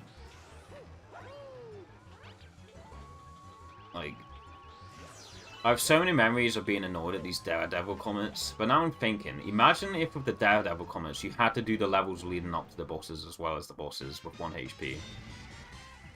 Like, whenever I remember these stars in my head, I always remember... For some reason, I always remember having to do the level leading up to the boss and then do the boss all with 1 HP, but it's literally just the boss you have to do with 1 HP. It's not the level as well. Imagine if you had to do the level and the boss with only 1 HP. Just like the last star in Super Mario Galaxy 2. That would be really bullshit.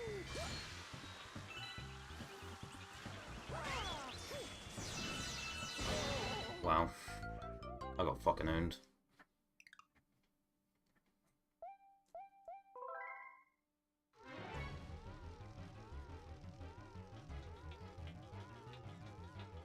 Too bad.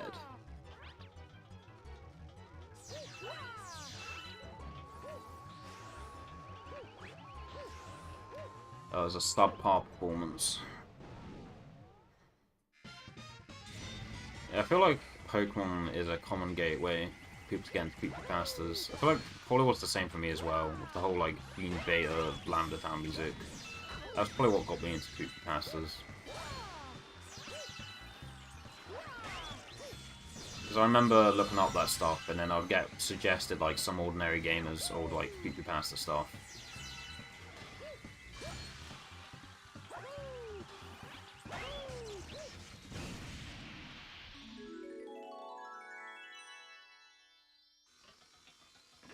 Yeah, but I literally fought this boss like half an hour ago, Retro Games. So you could definitely make a case that my short-term memory is very bad, because I probably had the same thing happen earlier on a different star, but the same fight, just with more HP.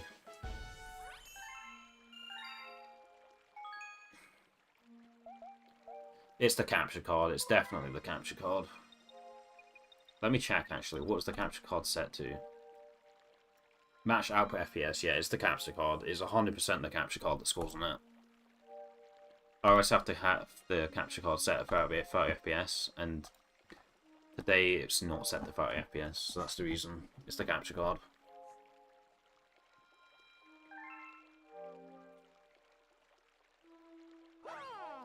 Yeah, it's definitely the capture card. I've set it to max 30 FPS now, so that shouldn't happen.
Did my spin too soon, I think. Yeah.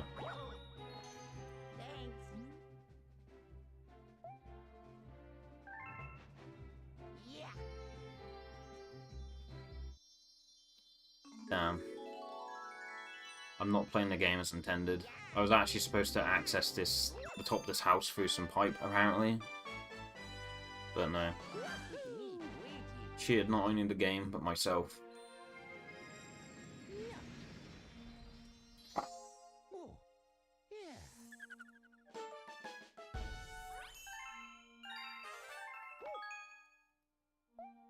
I mean, during the race we did of this, like... Yeah, when we did a 16-star race of this game, we were all doing that. Maybe not all of us in the first attempts, but, like, definitely on the run back, we were all doing that shit.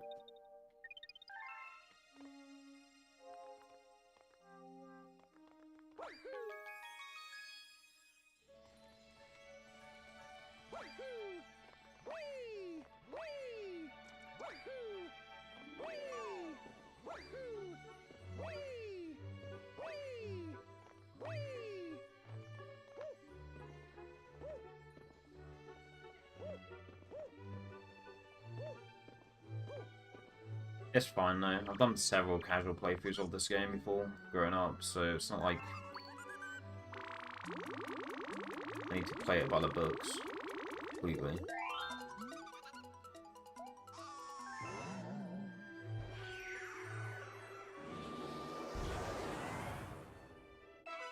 You guys like Marvel? I like Spider-Man.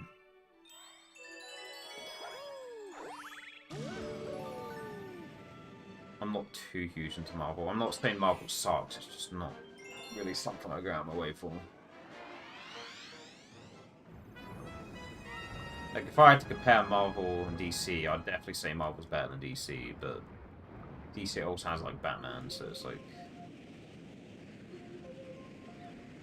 Even Batman, like, I respect Batman, but I'm not, like, a huge fan or anything. Like, I don't go out of my way for it. Growing up, I was into Spider-Man, but other than that, I've never really been too huge into, like, superheroes.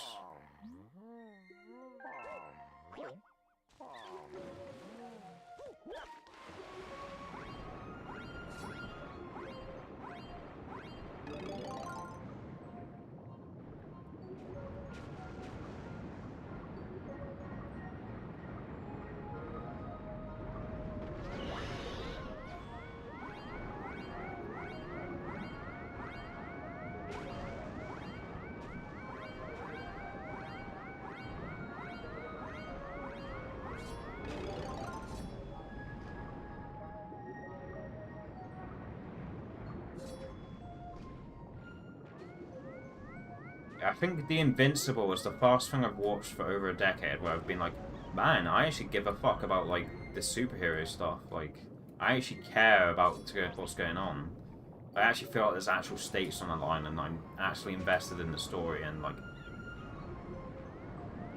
Before The Invincible, every, like, superhero thing I watched was just kind of like, yeah, whatever, this is the same shit I've seen 1,000 times.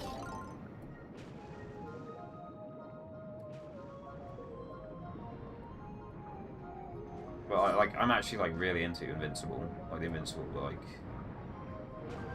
Before that point, I hadn't felt that way about, like, a superhero thing since growing up with Spider-Man. I just became jaded about it, but, like... Invincible, I like Invincible, but... I'm not really too into much other stuff.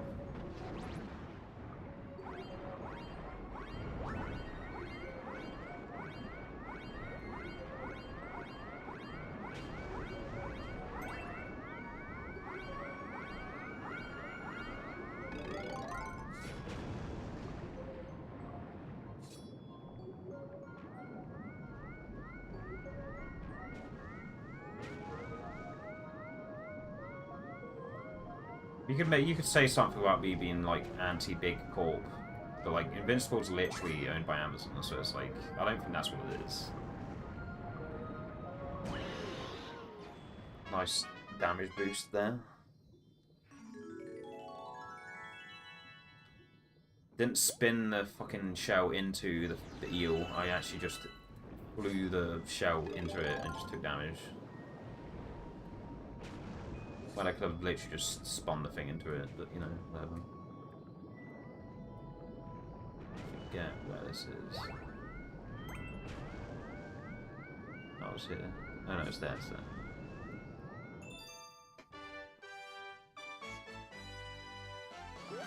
Is it an anime? Not really. Invincible's not an anime.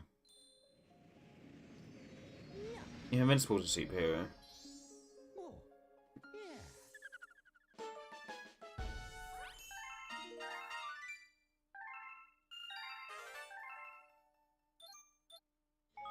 Apparently The Boys is a lot like that too. Like, a lot of people say, like, man, I was so jaded on superhero stuff for like 15 years, but I watched The Boys and I actually really like that kind of stuff. Like, The Boys was like a breath of fresh air.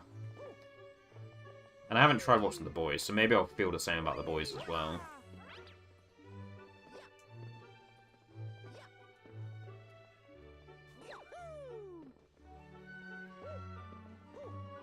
I think the difference is, like, a lot of Invincible fans aren't really in your face about it, whereas, like, I feel like a lot of people who are into The Boys, they're always like, oh man, Boys is so good. Not Marvel. Marvel's kid shit.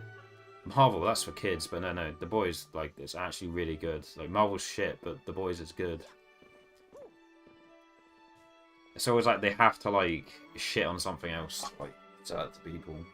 Which is not what I'm trying to do. I'm just merely saying I'm jaded, and I wasn't really into superhero stuff that much. The current Marvel and DC stuff, some of it is good for sure, like, definitely. It's just not really for me.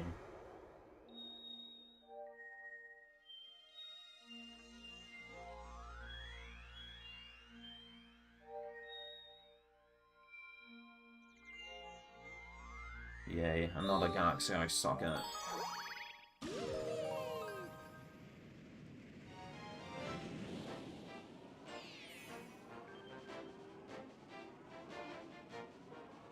Isn't that character supposed to be unlikable though? I feel like that's kind of the point. That's what people... That's generally the vibe I get, is he's supposed to be unlikable. I feel like that's kind of the point.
Depends what you mean. Like, when you're watching Breaking Bad, you are rooting for Walter White. You know he's a bad person, but you're still rooting for him. But do you mean like, is American Psycho the same kind of thing where, like, you know the person's like kind of a psychopath, but like you're still rooting for him because of the way the show's presented?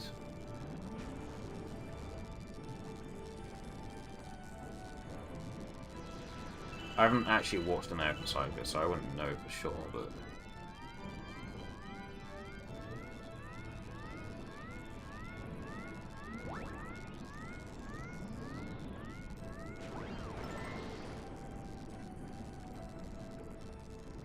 Yeah, a lot of people, they watch Breaking Bad, they know Walter's a bad person, but like they're still rooting for him, just because the show's written so well in such a way to make you want to root for that person, you know?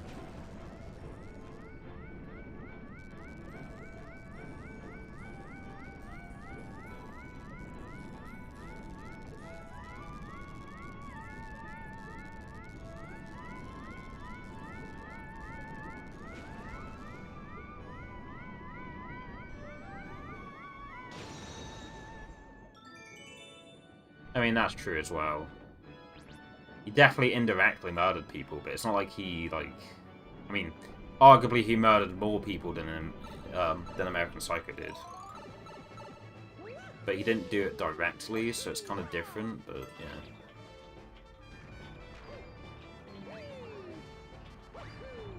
I mean, I haven't watched American Psycho, but a lot of people tell me that, like, they theorize that a lot of the stuff in American Psycho where he's, like, murdering people isn't actually happening. I feel like a lot of... I can't pinpoint where I've heard that, but I feel like a few people said that to me about American Psycho, where it's, like, a lot of it's, like, all in his head.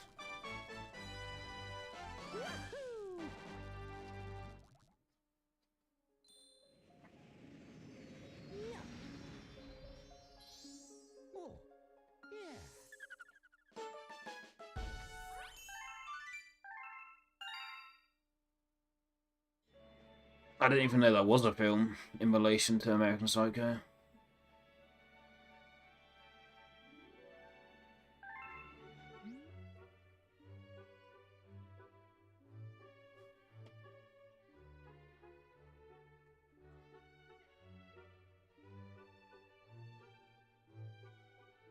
Yeah, because I always figured... I haven't watched The Boys, but, like... Homelander, the reason he's written in such a way, or the reason he's like that, is because they're trying to put across a grey area between villains and heroes, where sometimes heroes can be dicks, or like sometimes villains can actually have good motives or good intentions, but because of how life's been to them, they end up doing evil things and are just like unaware of it.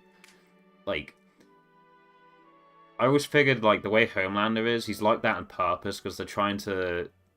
Yeah, they're trying to make you think about how, like, yeah, sure, like, on paper he's a hero, but, like, he's still a dick, or, like, whatever.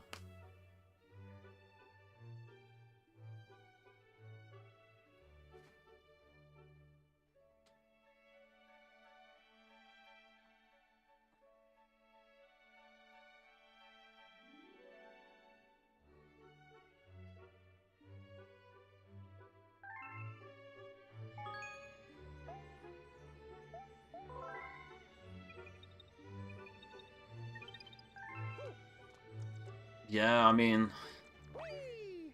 I can't fully shun the practice, though, because I'm definitely guilty of, like, accidentally spoiling stuff for people, just because I'm so socially unaware, and sometimes I just get so overexcited about stuff that I'm just very bad at containing certain aspects, and then, like, I end up spoiling it to someone, like, oh, thanks, dickhead, like, and, like, rightfully I feel bad for doing so, because it's just, like, man, I couldn't just let someone find out for themselves. I had to, like, just fucking jump up and down like a little kid just because they're watching something that I really like, and I have to, like, spoil it for them because... I don't know. So yeah, while on paper, like, it definitely happens a lot where people just, like... I guess the word shamelessly, like, accidentally spoil something, just, like... So, like, not self-aware at all, like, completely absent of self-awareness while they're just, like, expressing something, and they end up spoiling something.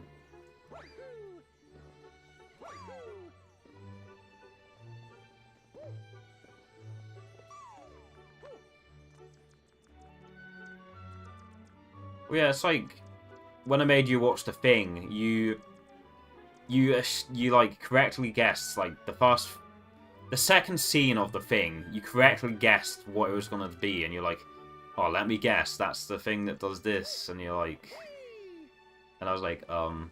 And I was just trying my best to hide that aspect, but you're completely right. And I was like, man, I feel stupid because I didn't click. That didn't click for me straight away, but for you, like you were able to grasp what was actually going on straight away.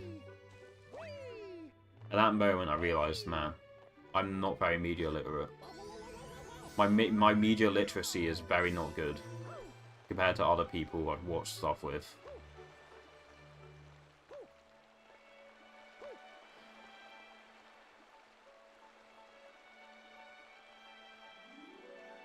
Like, there's some aspects of FF7 that I didn't realize until I'd done like 10 plus playthroughs of the game. That it took people like a couple playthroughs to be like, oh yeah, like translation's pretty bad, but I've played this game enough to know what the game's trying to portray to me, and it just went way over my head.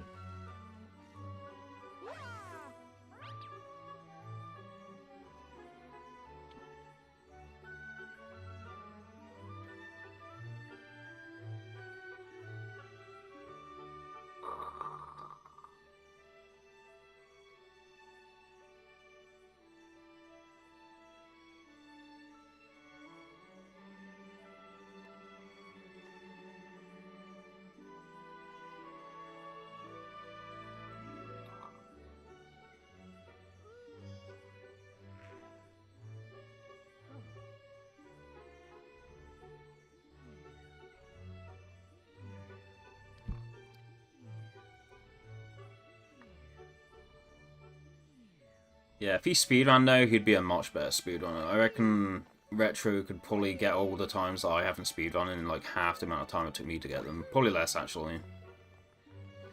He is a much more adept, much faster learner with like learning games.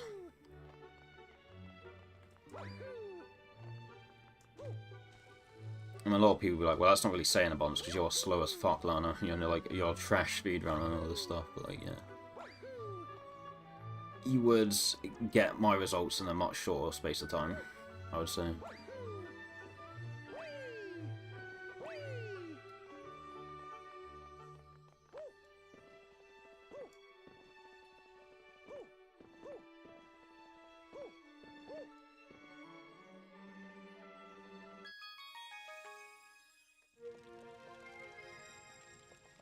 I wouldn't say that. Like, I've blind raced Sega games with people in the 30s. And, like, you'd think, oh, well, they have, like, boomer reactions, but, like, they are a lot... Like, they pick up how the game works and how to progress, like, a lot faster than I do. A lot. I mean, I could, like, cope and be like, oh, well, they're more used to Sega games, but I think there's a bit more under the hood than that. There's a bit more going on. In terms of them just being, like, a bit faster on the uptake, you know? Especially SNES games, like...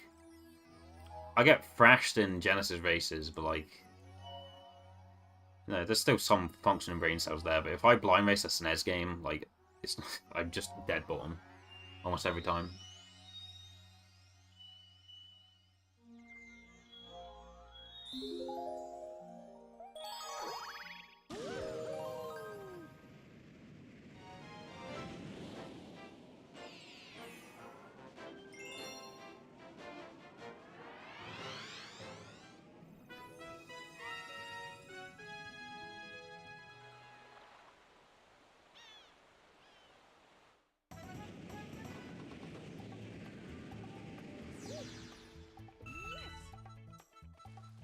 So I say to a lot of people, like, oh man, it took me forever to get just 100% in Spyro 3. I didn't get...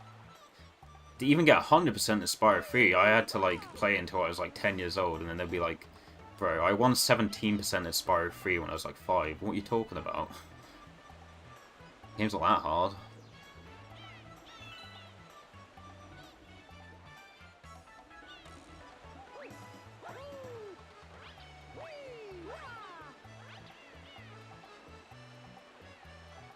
Why don't you borrow my Wii then? I mean, the SNES Nunchuck isn't exactly a SNES controller, but it's close enough, you know?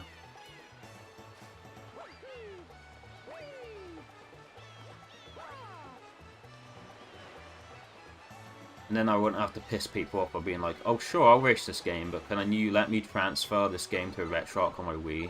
And they'd be like, why don't you just use your PC to emulate a game? Why can't you just race it on the same emulator that we're using? And I'm like, I want to use my SNES Nunchuck because it's nostalgia. And they're like, okay, cool, waste everyone's time.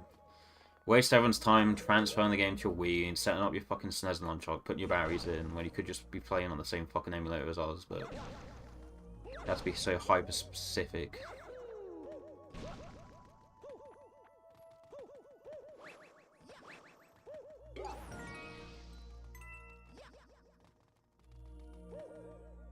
I mean, there's a VC version, but you can also play it on Retro on Wii.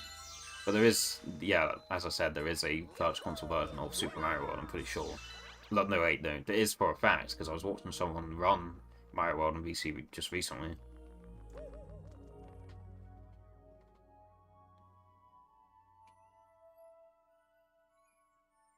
I can't remember. I don't remember ever buying Mario World on Virtual Console. I definitely bought SMB 1 and 3 on Virtual Console and SM64, but not World.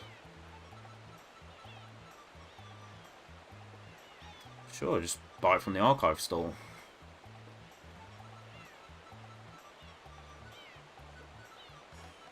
As for getting on your red Wii, probably not.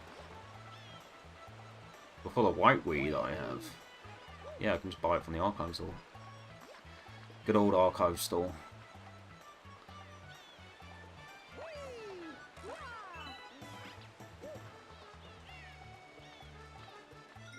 Passing the swim test, okay.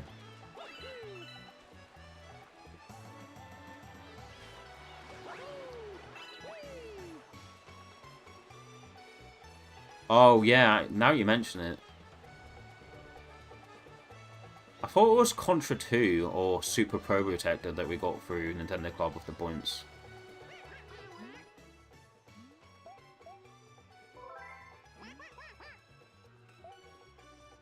But if that's the case, then we're definitely...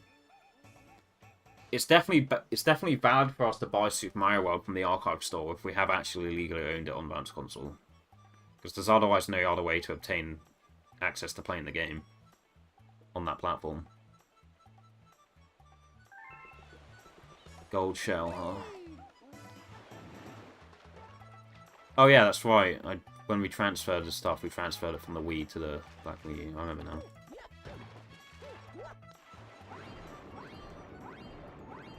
Who knows, maybe Super Mario World's on there.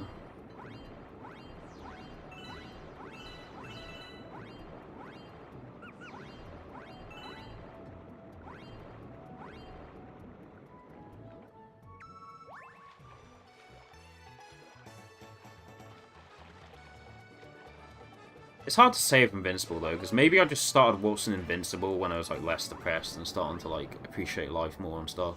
And maybe it was just a chance that I started watching it around the time that I was in a better mood and less grumpy and more willing to see the good in things and stuff. It could just be a case of I watched Invincible at the right time, whereas all that other stuff I was just in a bad mood and whatever. At the very least, Invincible didn't put me in a bad mood. Like, I stayed at a good mood while I was watching it the whole time.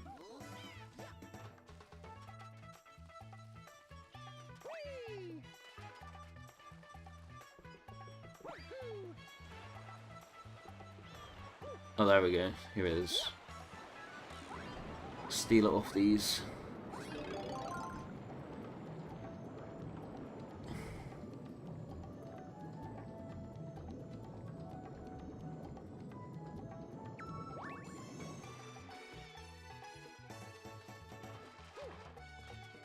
Yeah, well, either way, we have owned, or probably still do own Super Mario World on VC, and which means we technically do have a license for it. You just can't access it from the store anymore, which means that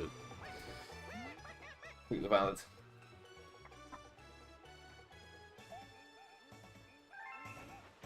If we want to be competitive with Super Mario World, though, that game is... My god, that game's optimized. It's so optimized, like... For Mega Man X, 100%. Like, top runners are about 40-50 seconds off their summer best. Like, Super Mario World runners are like 5-10 seconds at most off their summer best. It's insane the level of consistency they have. And even if you were able to play at that level, it doesn't matter, because you'd be playing on VC, which technically runs a little bit slower than playing on SNES, because pretty sure if you play SNES games with Wii, it runs at like 59.94 Hz, whereas if you play it on an actual SNES, it's 60.08. So if you actually did want to be competitive, and you somehow did manage to get good enough to be competitive, the VC would be a detriment to your gameplay. But I think at that point, you just invest in a SNES anyway.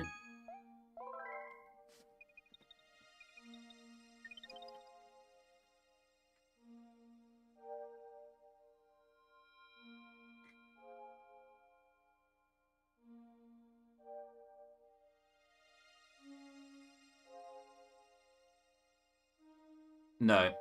The GameCube adapter you can get for Wii U only works for Smash. Oh, it works with Dolphin on your PC, but as in terms of using a Wii U GameCube adapter on your Wii U, you can literally only use it to play Smash. You can use it to play any game on your PC, but not. But on an actual Wii U, you can only play Smash with it. And we do have the Mario Bros. SNES copy. It runs at 50 Hz, but sure, we have that. A PAL cartridge of SMW. Lose like 10 seconds every minute.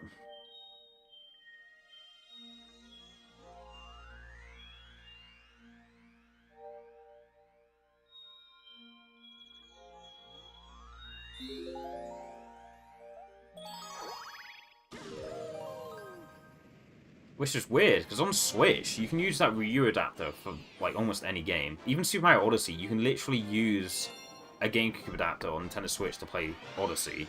You'll have a very hard time doing it, but it's possible. But the GameCube controller literally works with an adapter with Super Mario Odyssey, but for Wii U, it literally is just for Smash 4.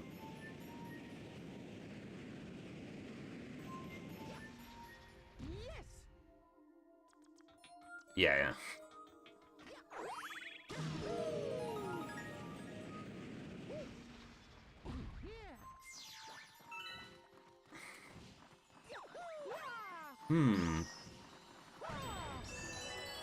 Huh. I didn't realise that was going to happen. This big sparkly rock that was sparkly for some reason. I just thought it was part of the scenery. Maybe they should have made it more shiny. Maybe I would have thought it would have produced something. Instead I had to break it by chance. They should have made it even more shiny.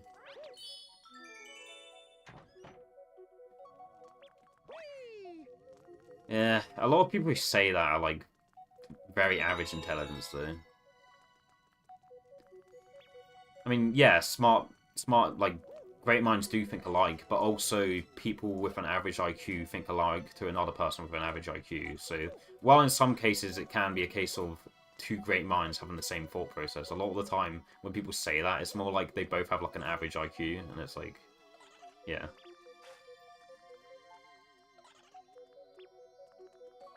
And it's like a common sense thing.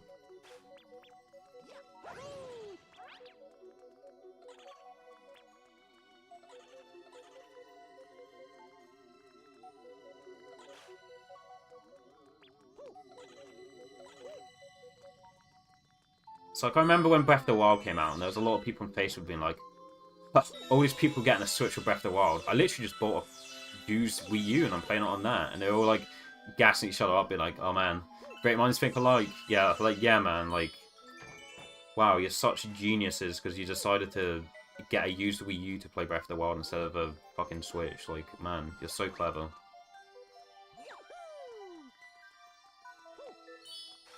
Like, maybe some people just want to pay extra for the convenience, you know?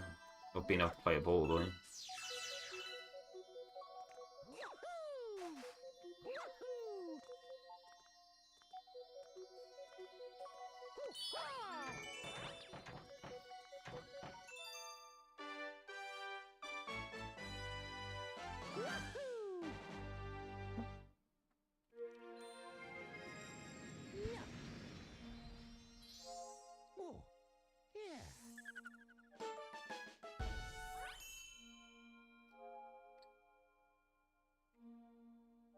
I mean, that's not just a case of me having an average IQ, that's a case of me having a very low IQ.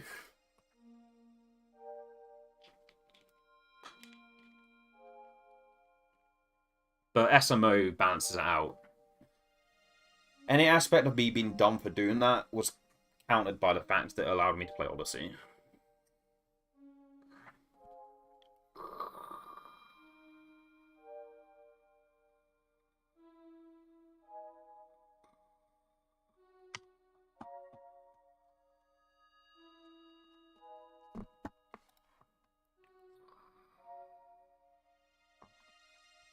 Same. Is yours digital? Like, my Switch is technically the SMO limited edition Switch, because it came with Odyssey digitally, and it's like red Joy-Cons. Now, in saying that, there is a Super Mario 3D World Bowser's Fury limited edition of the Switch, which is the same red Joy-Cons, but it also has like blue buttons and stuff. So it's like a level above the quote-unquote limited edition SMO Switch that I have. It's physical, fair enough. That's cool. I mean, I prefer games physical, generally speaking, but, you know, I had to buy a Switch anyway, and it was like the same cost as a regular Switch, but it came with Odyssey, so I just decided to get that one instead, because it was like Black Friday. Yeah, it was Black Friday, so the cost of a limited edition Switch with the digital Odyssey copy was the same price as like a generic Switch, so it was like, you know, may as well get that one. But yeah, generally I prefer physical games. Even if long into the future they're going to end up degraded and not being physical games anymore. Like, in my lifespan, they will stay as physical objects, so I still prefer it. Even if disc rot and dying batteries and all that's still an aspect. Like, in my lifespan, most of that I won't have to deal with. Dying batteries, sure, but I have like a spare pack of like replaceable batteries. But disc rot will probably never happen in my lifespan. Not for games that I'm actively using or plan to use.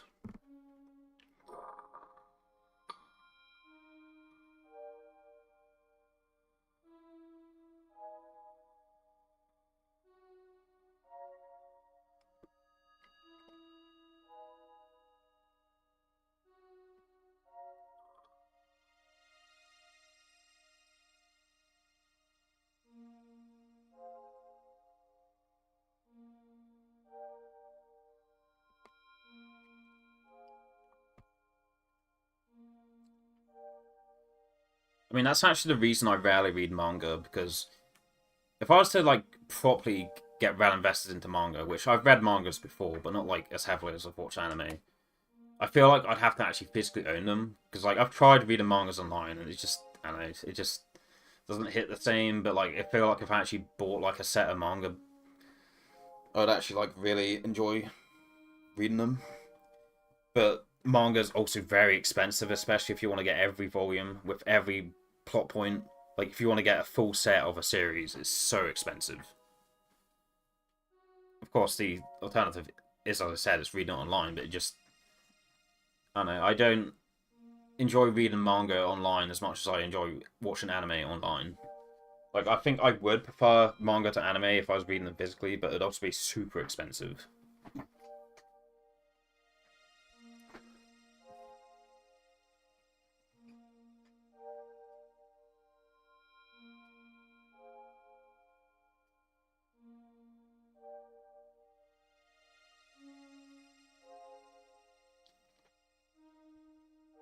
I mean, that's the same as when, you know, the Sims 2 Ultimate Collection, when that went to Origin, which Origin's not really a thing anymore, but I think maybe you can transfer your Sims 2 Ultimate from Origin to whatever the new EA thing is.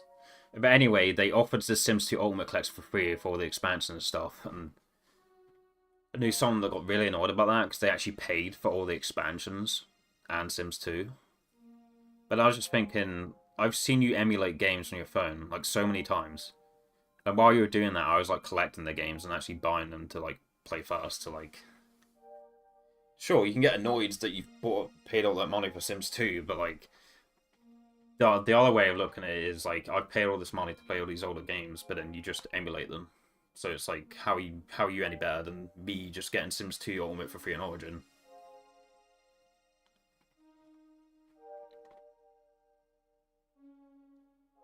Well, the thing with Pokemon card collectors is, it seems like, maybe this is just a very disgruntled view, but to me it seems like 90% of the people who are quote unquote into Pokemon card collecting now are the sort of people you'd be playing Pokemon TCG in high school or college or whatever, and they'd be the sort of people who'd come along and, like, pick up your cards and, like, throw them around and be like, haha, I've got your rare expensive card, and they'd do, like, flip the table because they saw some nerds playing Pokemon TCG, but now they're the sort of people who scalp Pokemon cards.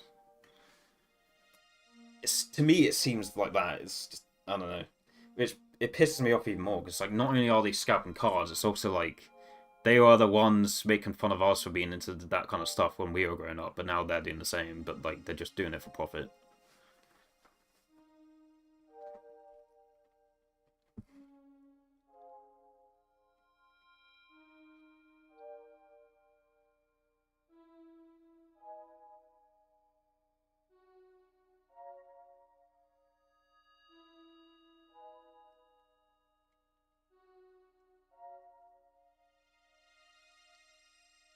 Yeah, Jake and Logan look different to me. I used to think they looked the same, but I've seen pictures recently. They definitely look distinguishable.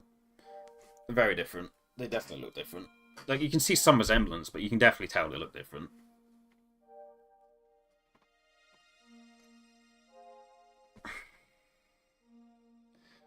Personality-wise, well, I've never met them, I've never interacted with them, so I can't really have an opinion on that, I don't think. Like, even if I had interactions with them, it would still be considered parasocial, but I would at least have some perception of them. But because I've never interacted with them and I've never met them, I'm not really sure if I can have an opinion on that.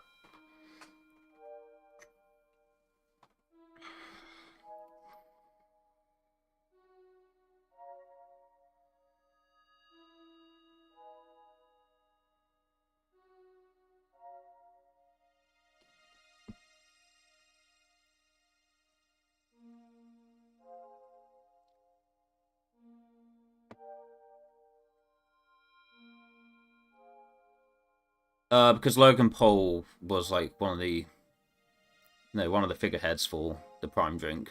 He's one of the people that pushed it.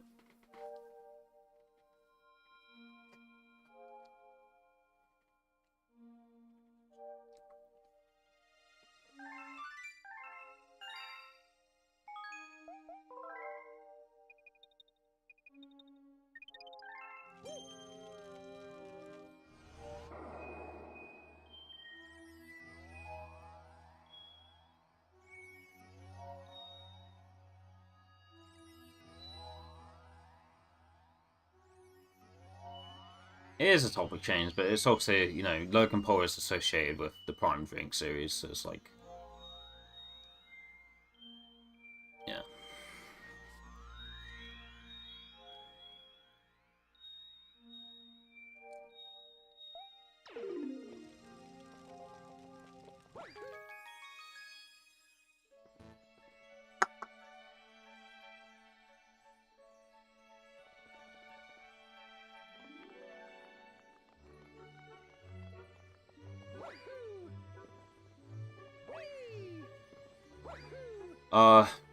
As for my opinion on Logan and KSI, like, I've never watched interactions between just them one-on-one. Like, I've seen them both in the same room, but I've never actually seen them interact, like, in any video one-to-one, so I don't really know what my perception of that is.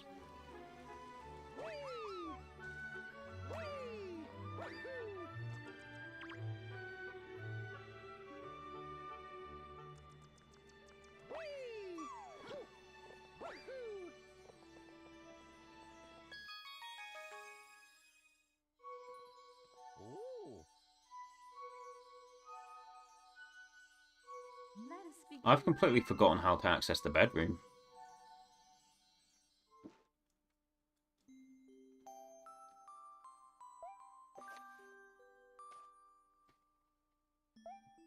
Maybe it's the Red Luma. But the Red Luma, I'm pretty sure the Red Luma, it gives you the ability to fly, and then you fly up to a later hub world, which has, like, Toy Time Galaxy. I'm pretty sure that's not the bedroom hub world, but...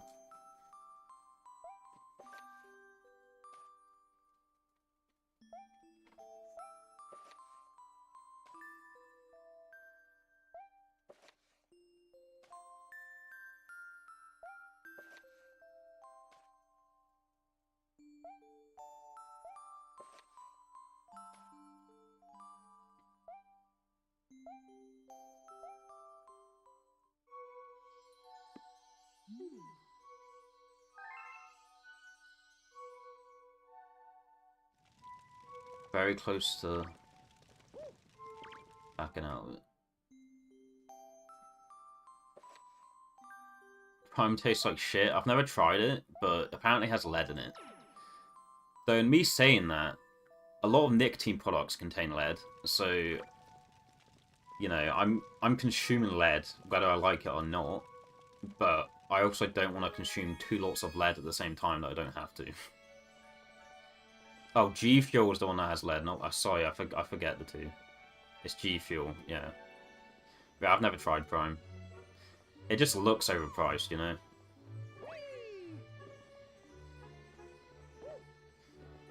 Yeah, it's G Fuel. It's definitely G Fuel that I'm thinking of.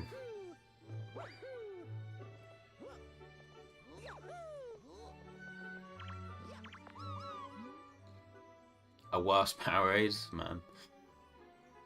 Even Powerade I'm not too huge into. If it's worse than that, then that's like, wow.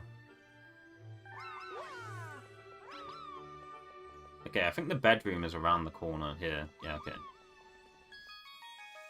The pieces are all coming back in my small little brain.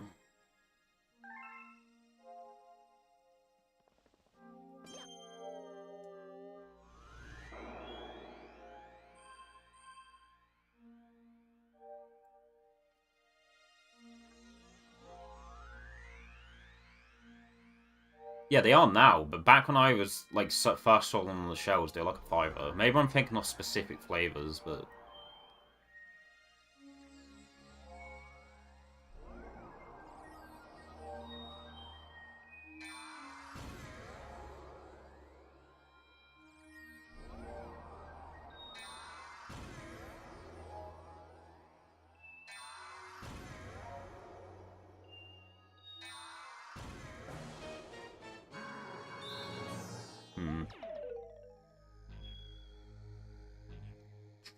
which galaxy do I dislike the most?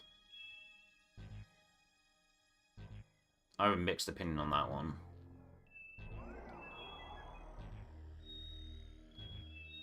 I mean, the low-hanging fruit option here would be Gusty Garden Galaxy, just so we can hear that track that everyone's overplayed 1,000 times.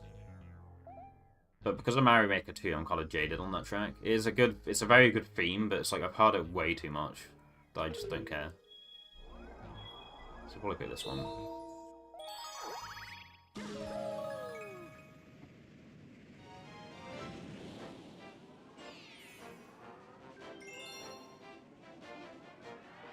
Don't get me wrong, Gusty Garden Galaxy theme is one of the best tracks in the game. It's in contention for being the best track in the game, but it's so overplayed that it's like it almost makes it not that good anymore. In a kind of contrarian kind of way. That you know it's the best, but it's just you've heard it so many times, it's just like the nostalgia's gone.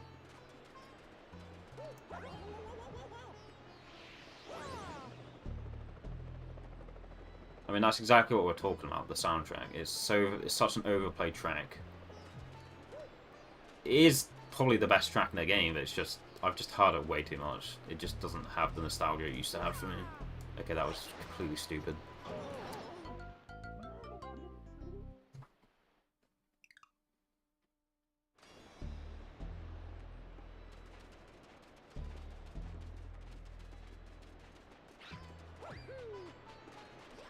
Yeah, Cheeky knows a lot about science, so I'd listen to him. No cap, like, yeah.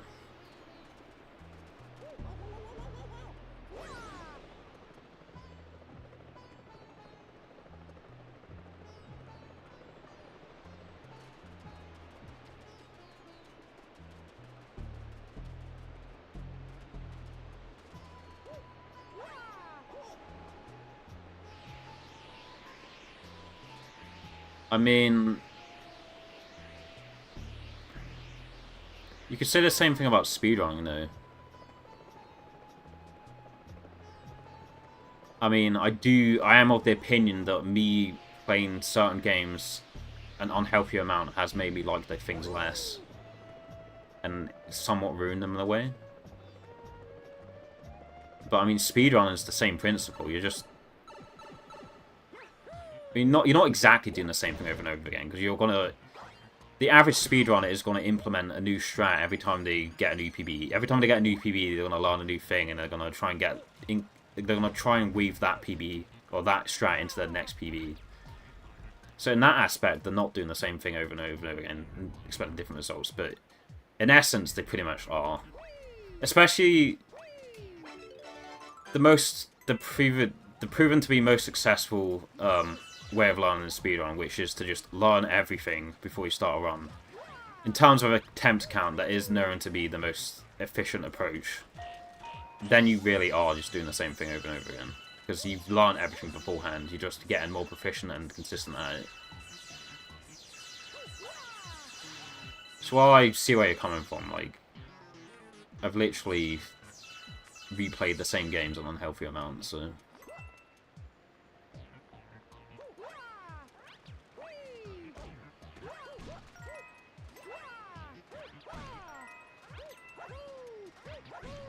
obviously everyone's different though. Like, for some people, it probably is more efficient to just weave in new strats as they go. But in terms of like sheer attempt count, it is. I think it's provable that like on average. Well, you can't really say it's provable because saying someone's learned everything before they start attempting runs or something is a very subjective thing to say that you can't really prove.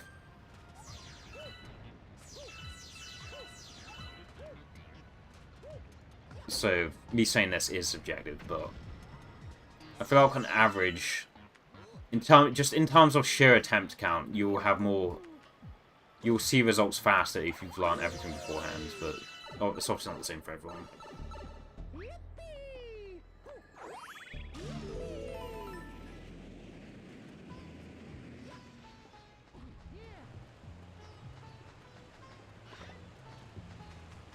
What about Mountain Lightning? Isn't Mountain Lightning supposed to have like electrolytes in it? I think it's called Mountain Lightning.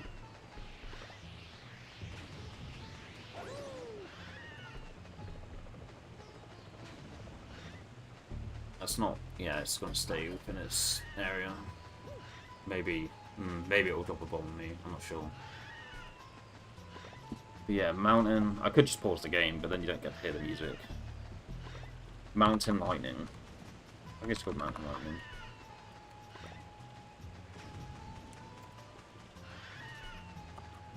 What, the chicken gives you third-hand embarrassment?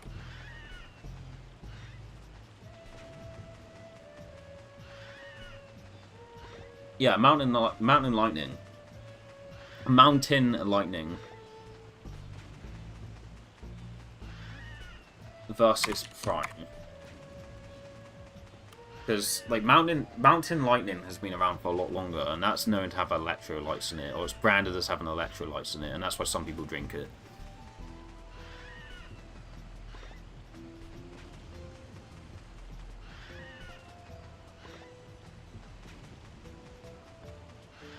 But yeah, Mountain Lightning's been a thing way before Prime.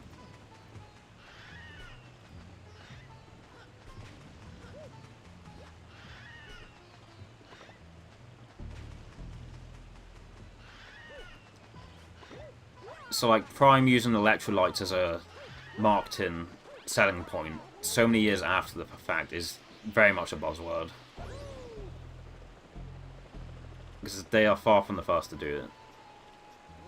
If I'm thinking of the right drink, that is Mountain Lightning. I know someone that drinks that because it has electrolytes, and they like do very long runs, and it keeps them awake. Because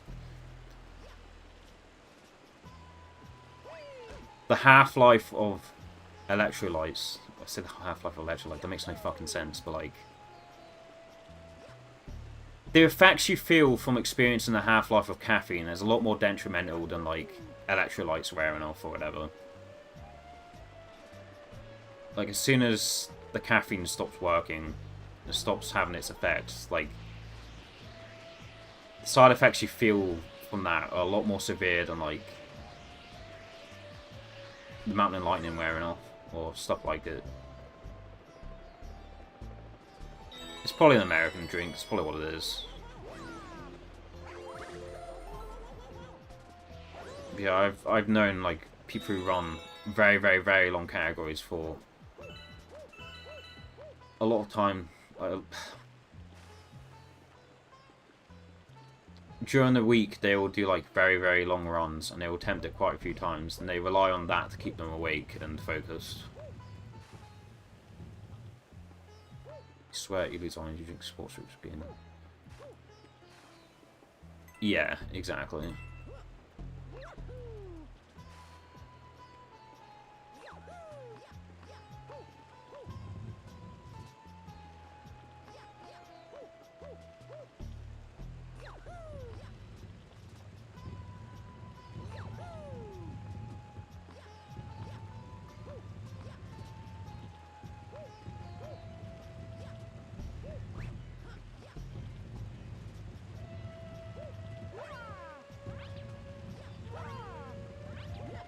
Oh my goodness.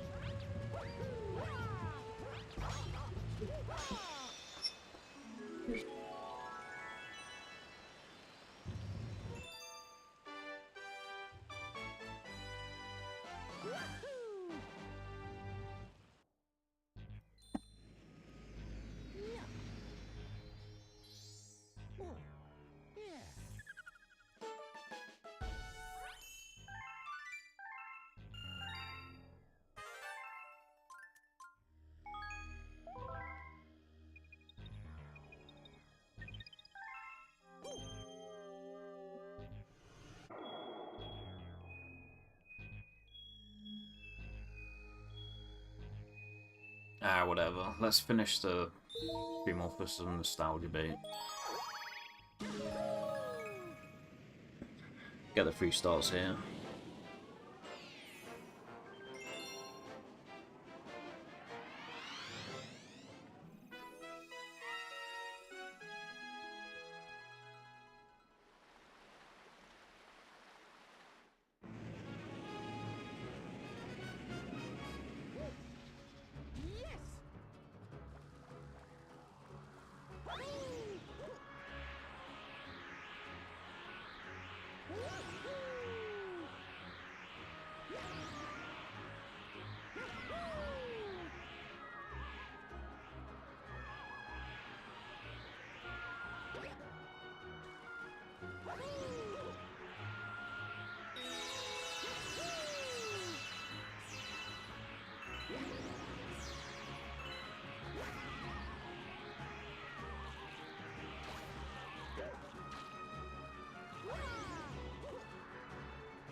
It's called Kappa Pride, it's not called Rainbow Kappa.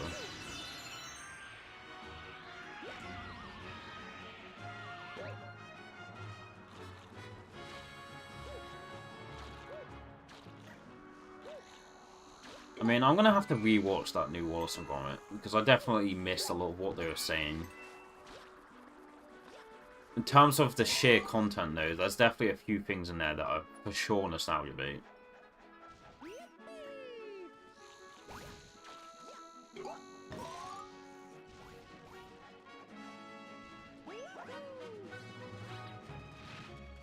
There's definitely a lot of things that appeared on the screen. I was just thinking, remember this? I remember, like.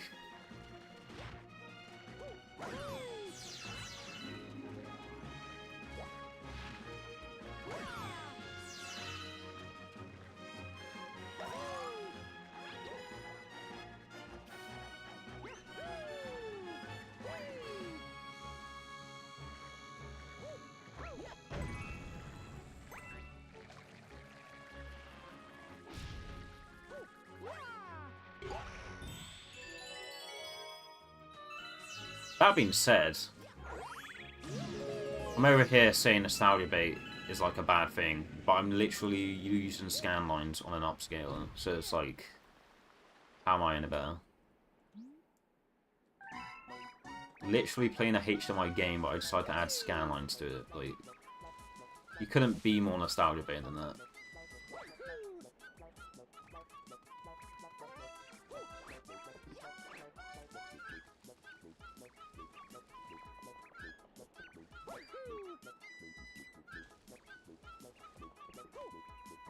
Say what's transphobic? Oh, well, if someone says, like, some very, like, inappropriate thing, like, typecasting, you know, trans people, and then they say it, and then they just put a Kappa Pride in front of it, it's like, oh no, I'm still supportive, but, like, I made this, like, very inappropriate comment about... Well, that's how it's... That's how it could be considered transphobic if... Someone says something super offensive, but they just put that at the end. It's like, oh no, I'm still a supporter. It's just I made this very inappropriate joke that made everyone uncomfortable. But you know, put Kappa Pride, so it's fine. Well, usually when people say no offense, they mean what they usually mean is yes, this is meant to offend. Like this is offensive and it will offend you, but don't feel offended by it. Or they are trying to offend you, but they're just saying it to soften the blow a bit. It's like, yes, offense, but I'm not trying to be a dick. I'm just trying to...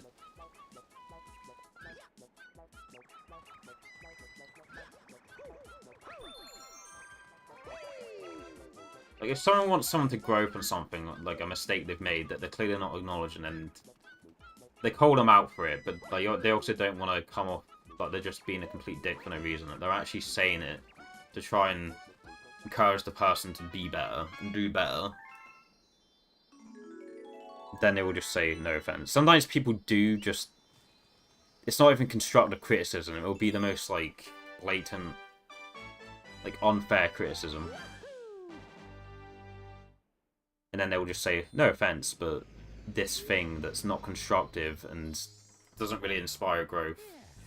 But I feel like a lot of people, like, I feel like the intent of saying no offense is just, yeah, I'm calling you out for this thing that you can clearly work on, but I also don't want to come across that I'm being a dick, then, yeah.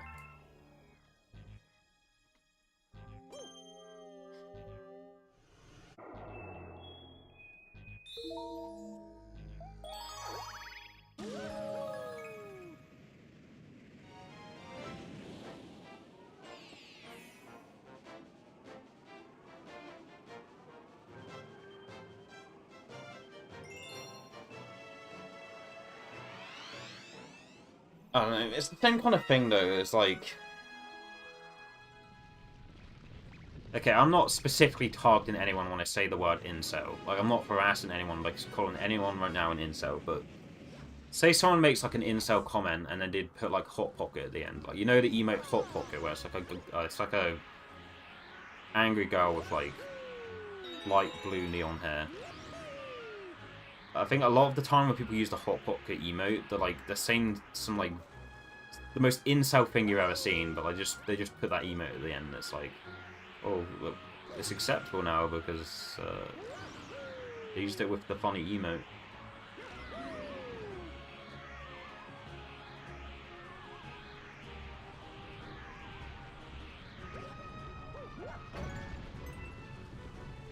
I think the main problem is a lot of it comes down to through text it's very hard to convey tone, and sometimes people they want to express something in a certain tone, but they're not sure how, so...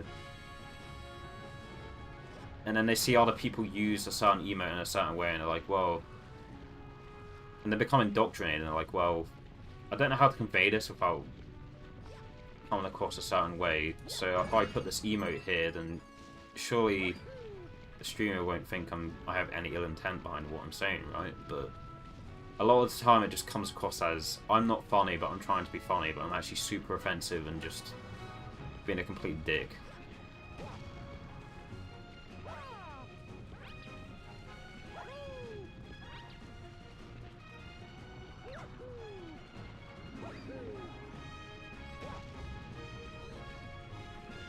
But if tone wasn't so hard to convey through text to begin with, then it wouldn't really be as much of a factor. Okay, I just need to do that, obviously.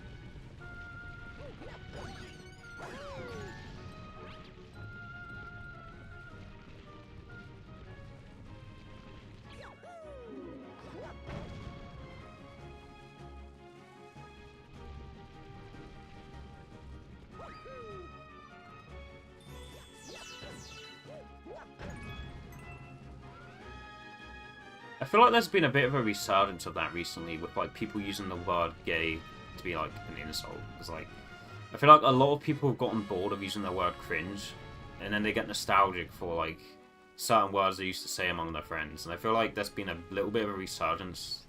Maybe it's just the people I watch or the people I'm around or whatever, but like I feel like there's been a bit of a resurgence recently about people using gay as an insult, but they use it like ironically to just mean something that's annoying or like cringe, but like they're so bored of saying cringe that they will just say that word as well, like instead.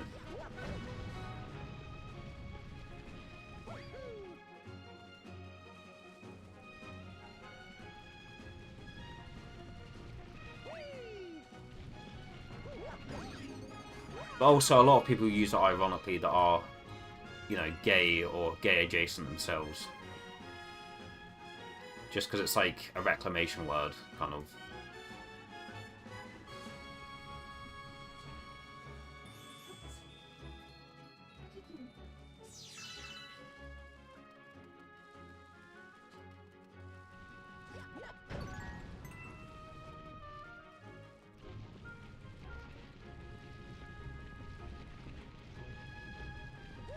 I mean, yeah, certain people will just double down if you point out stuff like that.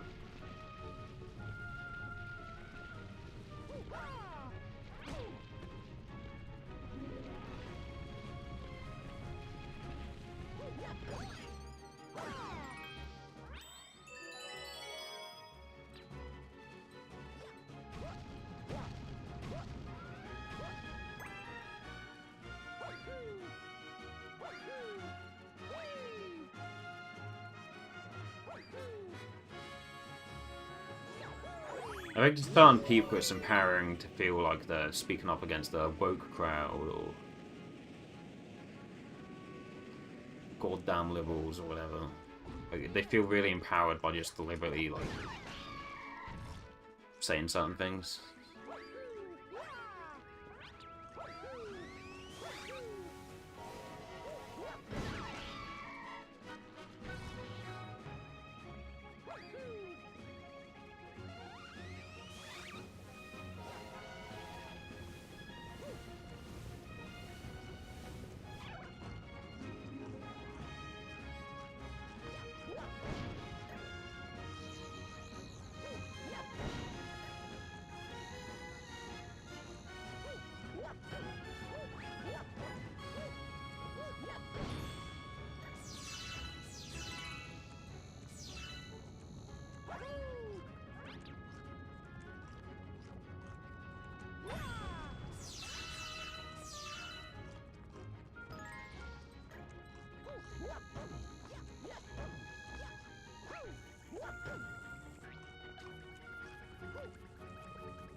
That's never gonna work.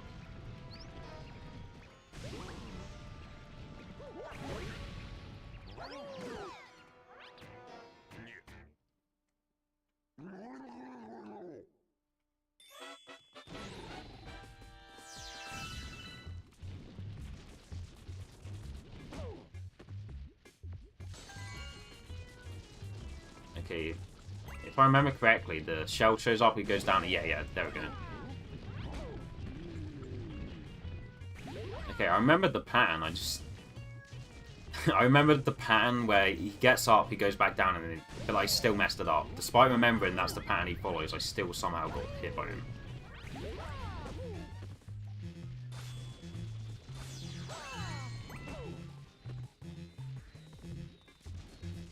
It's even worse if you know the pattern, but you still get hit by it. That's just even more embarrassing. Yeah, I need to dig underneath. Oh, sorry, I need to bash the ground like I did the first time.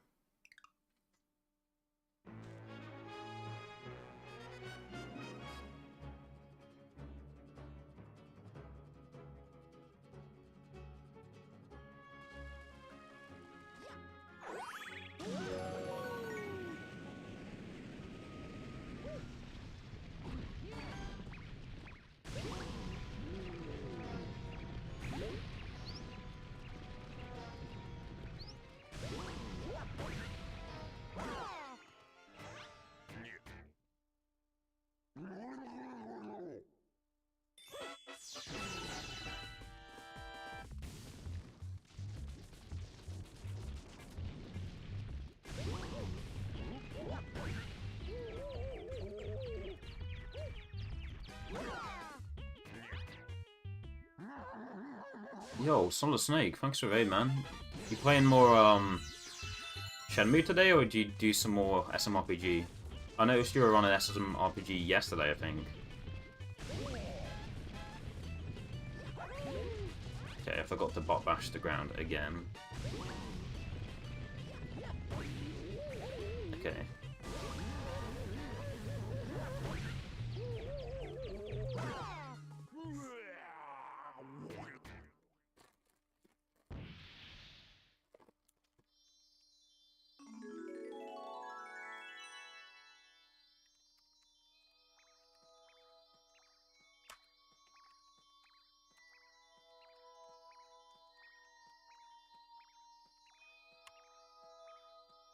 Yeah, Shenmue 2, very nice.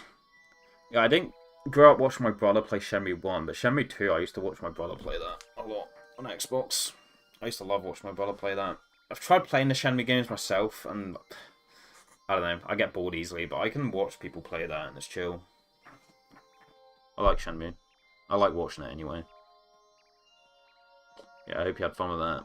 Yeah, I noticed you were running SMRPG SNES yesterday, but not. I didn't get to see if you finished that run or not.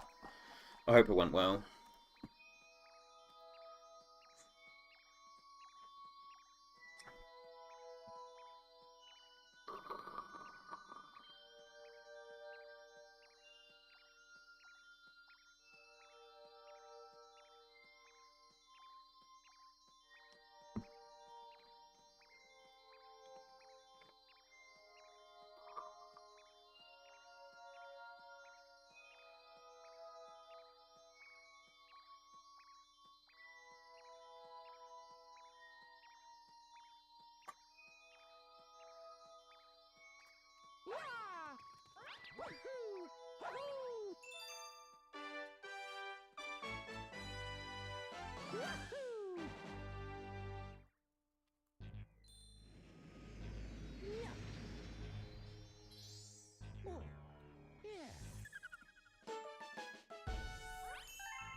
I think either way, this is going to be my last star of the day.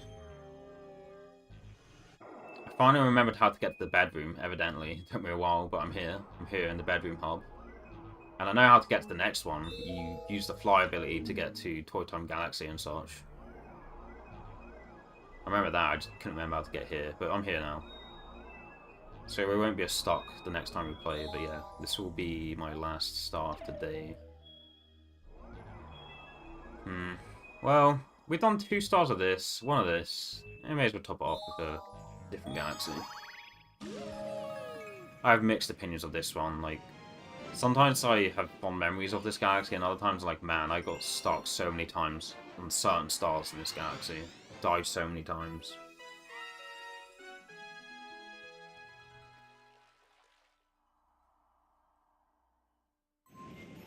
Okay, yeah, this star's gonna take me a while. You need to actually, like, travel all the way to the top and then do a boss fight. SM64 style.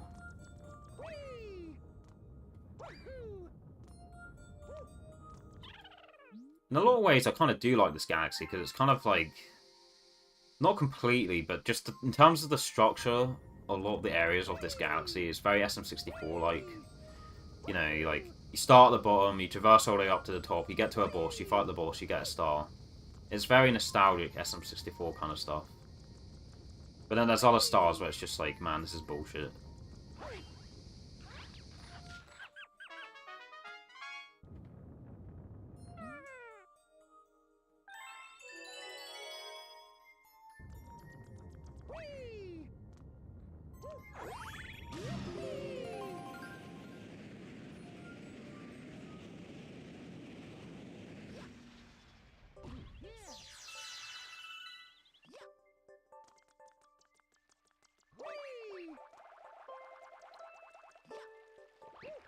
I think for me, in regards to that kind of stuff, it comes from a place of low self-esteem. But at least for me, like... A lot of people have a lot of confidence and, like, have well-grounded opinions and, like, very hard to shift their views on things. They're, like, very stuck in their way of thinking. And I've fought so many arguments for how they think in their head to the point where it's almost like they can't even shift their opinion, but, like... I feel like for people like that, they don't get that same... Maybe I'm probably dead wrong, because I have no way of proving this, because I've never been inside their body, but, like... I feel like for certain people, they don't get that same feeling. For them, it's like... It's a good chance for a debate, where you can hear, like, strong arguments from either side, and they get to enjoy the experience of having a debate, because it's like... Yeah, people are respecting, like, the arguments they're coming up with. They might still disagree with what they're saying, but, like... They're still like, yeah, well, you come up with strong arguments, so I'm still enjoying this debate. I feel like a lot of people like that have, like, lot of level critical thinking and stuff like that. And like,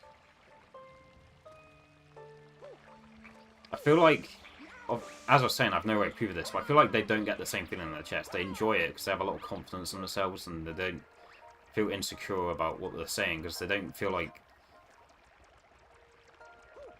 they're so self-aware and well aware of what their strengths are. They're like, if someone was to insult them, they wouldn't feel bad about it because they have well-founded opinions of themselves because they have a lot of confidence and such. It seems to me that they don't get that same kind of feeling in their chest. Like, I definitely, I get what you're talking about, that feeling in your chest when, like, an argument comes up. Because I experienced the same thing.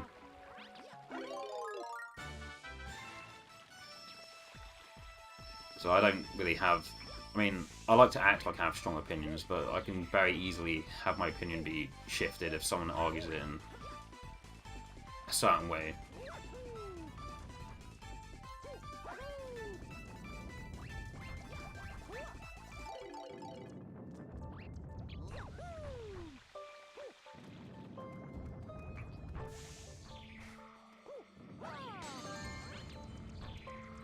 I feel like for people who have a lot of confidence, they have such a good... They have such a good sense of self and knowing what their strengths are. But like, if they were to get insulted, they wouldn't be like get upset by it. But I'm not like that. I have like self-esteem issues, and someone argues something, and I sometimes just completely shut down. So I think I have strong arguments, and then someone completely shuts it down. It takes them like, I bring it up, I think it's like a super strong opinion, and then they'll like counter it in like 5 seconds, and I'm like, oh, I'm stupid.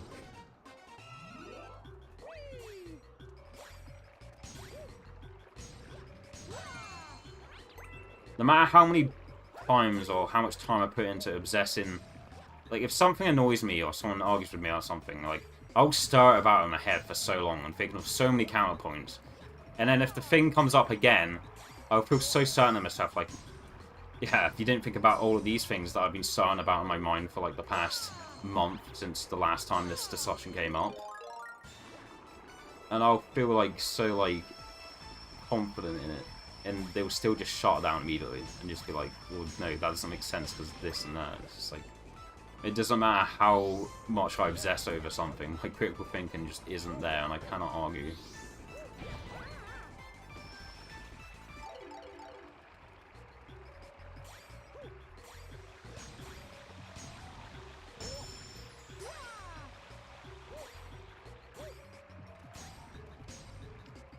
It's annoying because people say like, oh, only like really intelligent people overthink the shit out of stuff and obsess over stuff, but I don't necessarily think that's true. Because if something bothers me, I'm thinking about it so fucking long. I cannot get out of my mind. And I'll think about all these gotchas and they just don't work.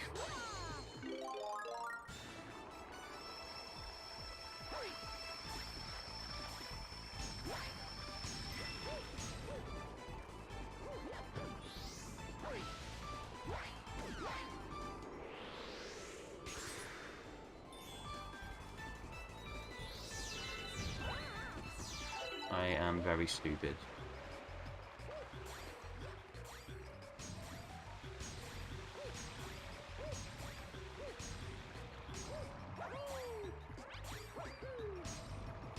Inhalation.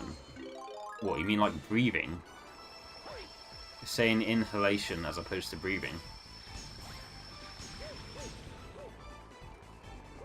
Oh, okay. What, does somebody think that was pretentious or something?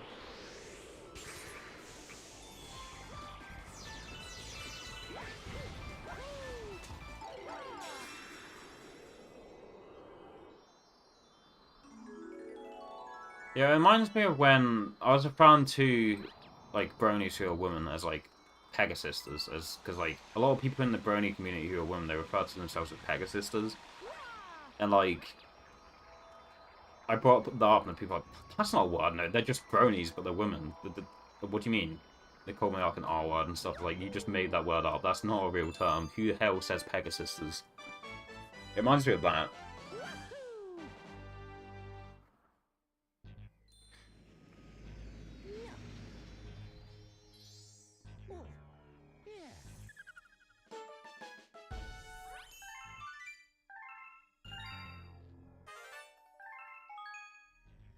MLP fans, yeah, that's definitely a lot easier. I feel like it's probably easier to just say MLP fans than it is bronies in some cases.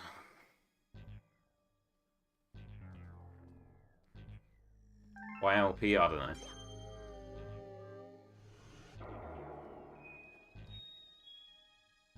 It reminds me of when I said the term Britaboo, because I've seen that thrown around. You know, like, it's like weebs, but they're very, like, they have, like, Sherlock syndrome, and they're very into, like, British stuff. Like, I'll see that thrown around, and I'll use it, and people are like, you just made up that term. Nobody has ever said that term before. What the hell are you on about? Britaboo, that's not a real thing. What the fuck? You can't just take existing funny internet words and make your own words out of it. Why are you making this up? This is bullshit.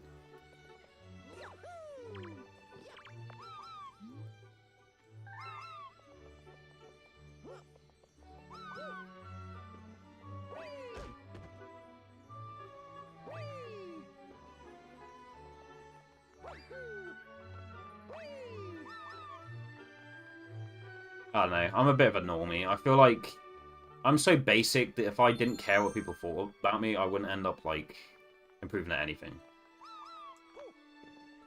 Like, my motivation to practice at a speed run never comes from my own intuition, never comes from my own intent. It always comes from someone saying I suck, or someone be like, dude, why don't you practice? I can tell you don't practice. Like, it always comes from that, and it's never, like, I never think about it myself. So I feel like for me personally, I probably would not improve at anything if I... Yeah, well, you can. If you've been in the speedrun community for a while, you can tell when someone hasn't practiced anything and they've just gone into runs and just done attempts and they're just playing for fun. You can tell.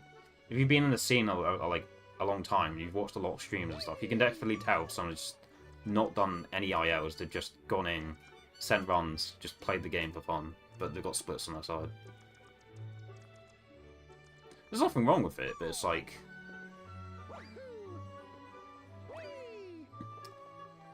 People can tell that I care about a game a lot, but yet I'm not willing to, like, put in the effort sometimes. You know, they can clearly tell that the game means a lot to me, yet I'm just not willing to, like, sit there and actually practice it, because... For a lot of people, like, there's a lot of speedrunners who are, like, very entertaining, but they also don't practice and stuff. They don't get, like, super good times, but, like, they're very entertaining, and you can tell they're just trying to have fun, which there's nothing wrong with doing that. Not at all. They just want to have fun, play their favourite game over and over again, and have a good chat. Like, people in chat. But for me, you can tell I'm not that kind of person. It's like... You can tell I'm just super fixated on the game, and I'm obsessed the hell out of the game, but yet, despite being so obsessed with the game, I choose to not practice. And I would just send attempts. It's like, well, if you're not going the entertainer... If you're not coming at speedrunning from an entertainer aspect, and you're not practicing, and it's just like... I don't know.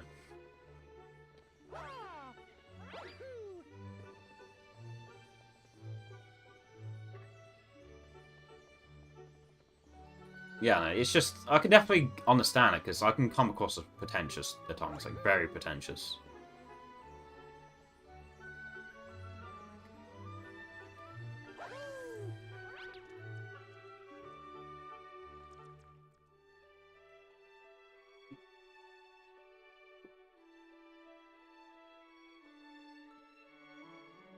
Would you say speedrunning the game has ruined some games for you? Absolutely.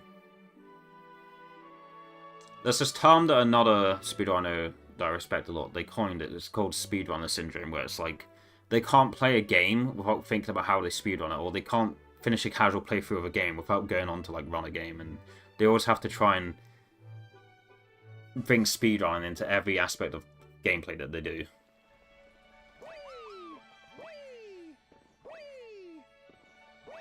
And I feel like, to some extent, I do have that, because it's like... I'm not playing optimally right now, but every time I finish a Galaxy, I'm always thinking, how would I go about optimizing that level?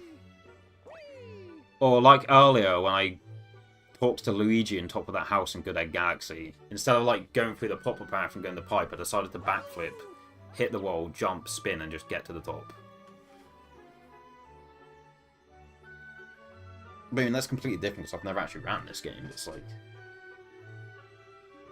Even if you haven't ran a game, having heavily speedrun a lot of other games can influence how you play your future casual playthroughs, and sometimes it can ruin potential enjoyment and just like playing the game quote unquote as intended or whatever.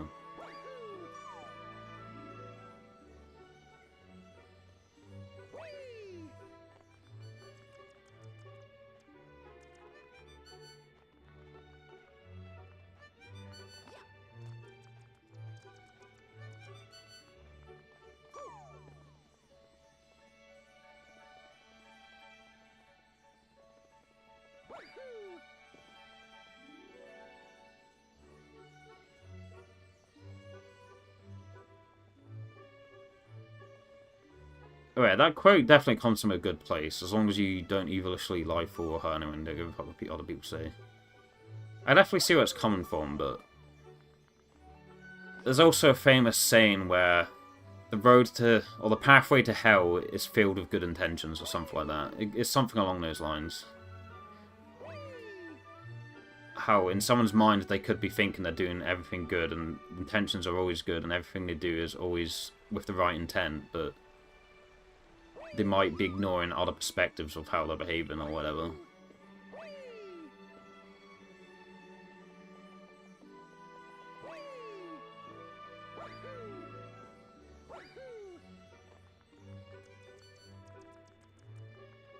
There's no point in me opening this letter because I'm just going to save and quit and lose all my lives anyway, but... Oh, never mind. Bro, I got a star, but now I can't. Bro, I got a star, but now I can't get back. This picture shows where I am. Help me. Oh, joy. Going through that auto-scroller again just to see Luigi. Great. That sounds so fun.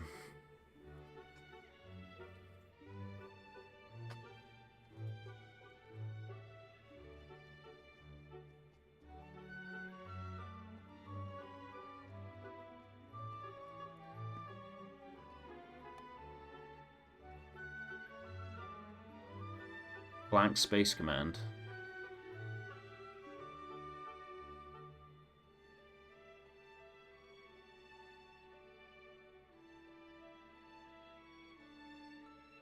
Blank space.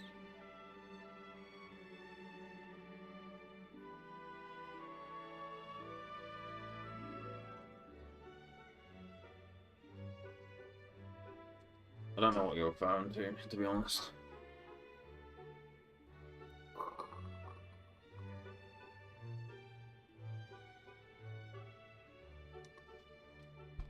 Oh, that's for speedrunning. Say, for example, right, I open up splits. I'm not sure if this specific scene has a capture for my splits, but I'm going to open my live split program. Okay, it doesn't, but anyway, let's turn it on. Say this, for example. Say I've got... Okay, let me enable Capture Cursor for a moment. Let's see, properties, capture cursor, alright.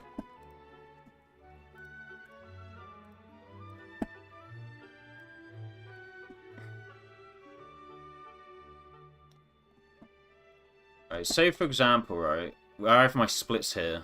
Yeah, that was our dog. I have the title, I have the wherever I'm comparing to, like averages, PB or whatever. Oh shit, my averages are 645, that's pretty nuts. Anyway.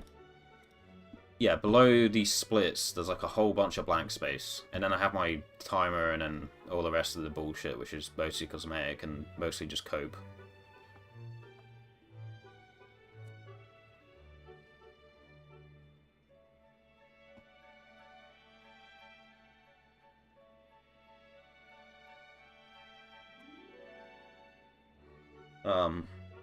Yeah, basically just all this space. If you want to add some text to this space, like, I don't know.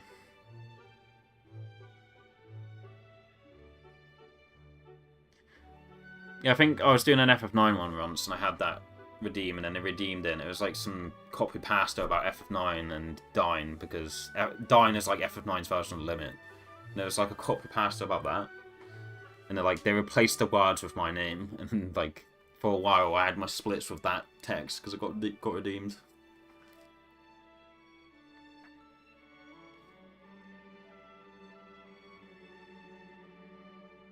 Yeah, I think it was actually Breedles that redeemed that. Yeah, basically that's what it's for. You can just make it say... Obviously, you know...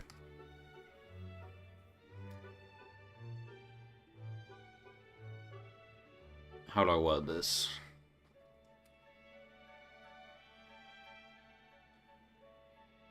As long as the meme text you want me to put on my splits is with good intentions and it isn't some, like, string of, like, very, very bad words. Like, use common sense, of course. Like, you could redeem, like... Haha, Kamikaze sucks, and I could put that in and it'd be fine. But if it was just, like, a string of, like, bad no-no words, like, no, I'd probably time you out or ban you if that was the case. But if you use common sense and just redeem some funny thing to add to my splits, that's what that redeems for.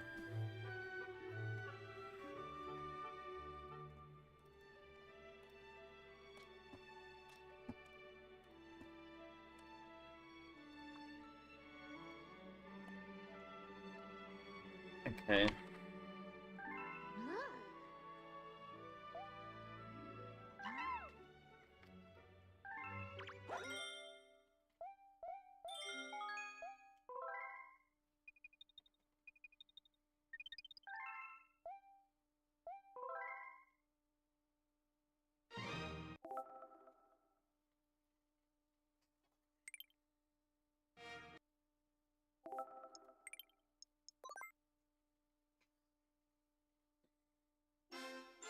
Wait, let me check what percent. It's at 90%, okay.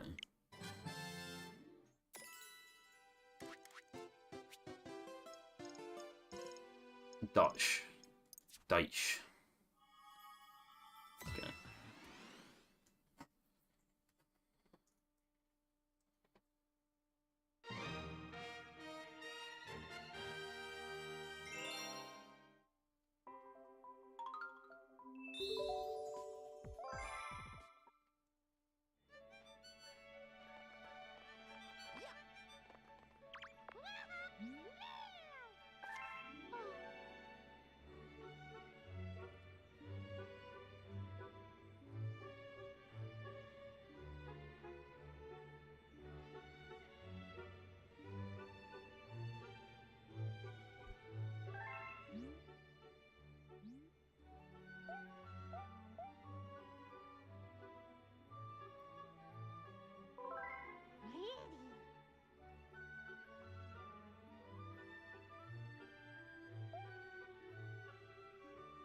I don't understand a word of what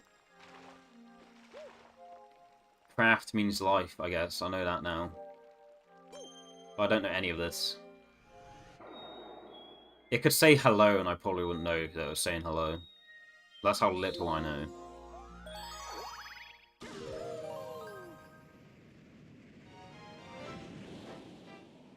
That just reminds me, when you used to do the mini-games in New Super Mario Bros., like the original one on DS, you'd always be playing the mini-games and I'd hear the SM64 music and I'd always be thinking I'm really funny and just being like, why are you playing SM64? Stop playing SM64. And then I'd deliberately try and be annoying me and be like, why are you playing SM64? I thought you were playing New Super Mario Bros. Why is it SM64? I'd be thinking I was like super hilarious, but I was just really obnoxious about it.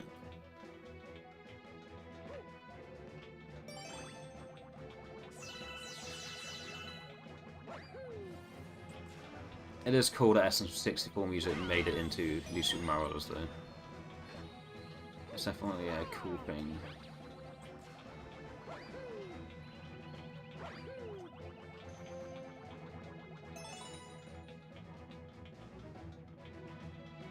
That is the good thing. That's one of the good things about this collection of 3D Mario games is it lets you pick different languages.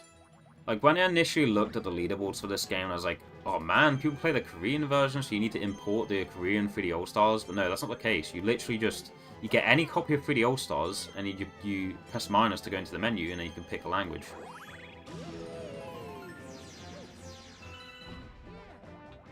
So, my European copy of 3D All-Stars doesn't matter that it's European. You know, I can just pick the Korean language. It still runs at the correct refresh rate. And then I'm on the same playing field as everyone else. I was actually really worried, like I was saying, that if you want to be optimal with 3D All-Stars, you literally... Or if you want to be optimal with Galaxy, not only do you need to 3D All-Stars, but you also need to import a Korean copy. But that's not the case, you just choose the language. That is a very good thing about this collection of the ports. Well, this collection of ports is... Yeah, you can just pick the language.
Funny you say that though, when I listen to Sal, like Salty Sal, German speedrunner, like when I hear him shit talk and he's on purpose doing like aggressive shit talk, it sounds proper like obviously the intent is that it's aggressive, but it sounds super aggressive and it's funny.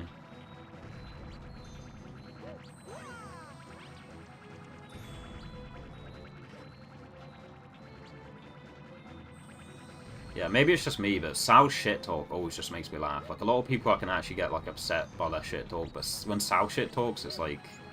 I don't know. To me, it just makes me laugh. I just find it funny.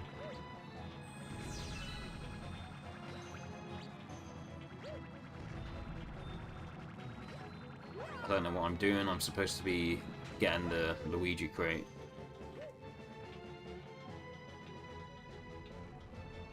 But yeah, that's more of a Sal thing than a German thing, but yeah.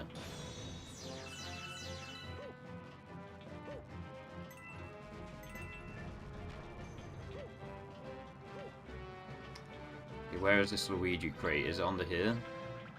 Yeah, okay. Oh, just to make things easier, because I'm tired, I'm just going to blow up these crates first. Just...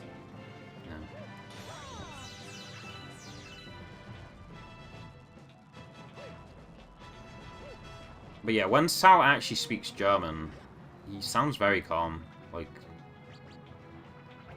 very chill a lot of the time.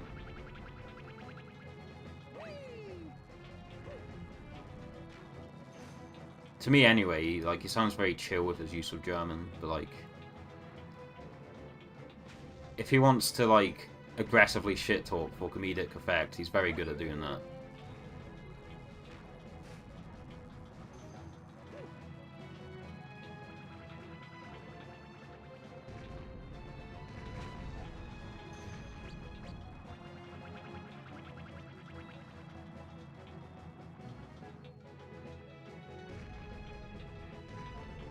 I know, just like generic fighting game community shit talk, just like you guys spend so long playing FF7, yet you still can't get close to zero. You guys are trash. You try so hard, but you're still not even close to zero. You guys, like, just stuff like that, and it just makes me laugh every time. Maybe some people don't feel that way, maybe they get upset, but to me it just makes me laugh. It's fun and hilarious.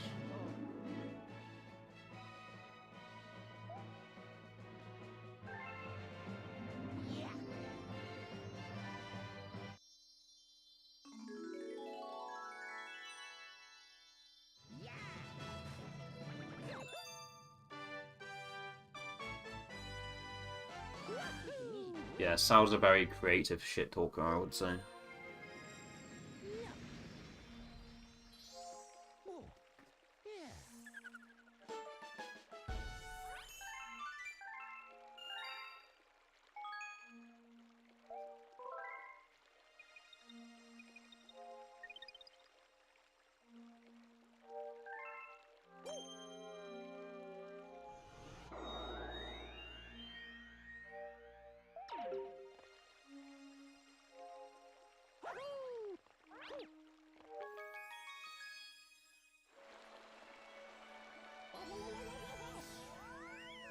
Go back. Okay.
No, you're right.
The SM64 version of this track is so much better. And don't get me wrong, this track is better than the Galaxy 2 version of this track, but like, in SM64, this track is a lot better to me. Call it nostalgia, but I mean, I played through Galaxy before I beat SM64 for the first time, so I feel like I have more nostalgia for Galaxy, honestly, but I still prefer the SM64 track, or version of this track.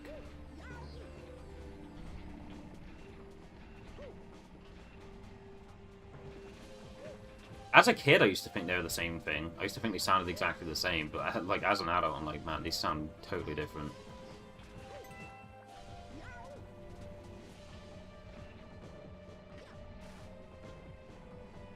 Upgraded? I don't know. I think maybe there was a point in time where I thought this was like an upgraded version. I guess objectively it is, but...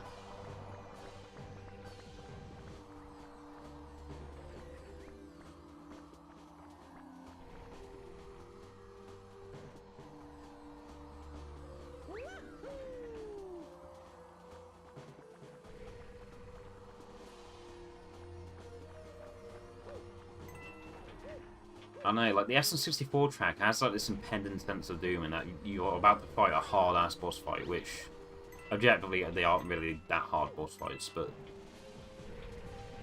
You just feel the impending anticipation.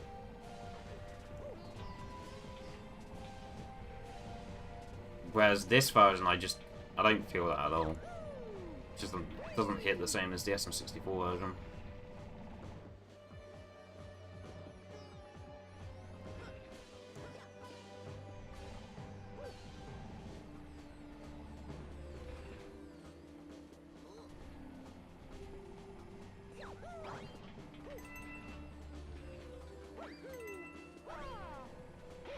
Damn. That was very bold of me. Yeah, it's too karmified. I think that's what it is.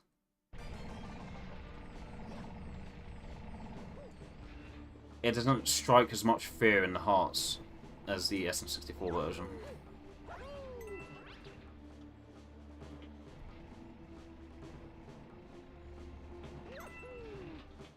It's funny I'm saying this, because, like, compared to, like, Final Fantasy music, all of these tracks are just very basic.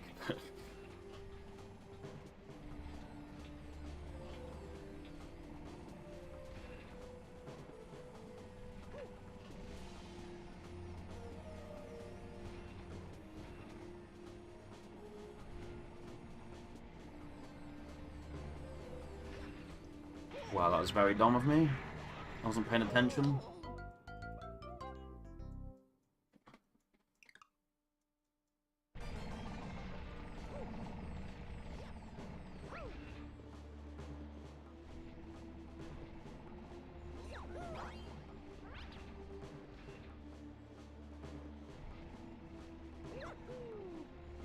Feel old yet?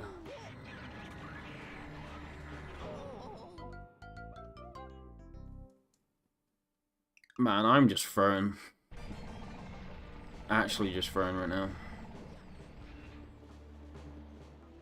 I'm not even trying to pretend that I know how to play this game at the moment.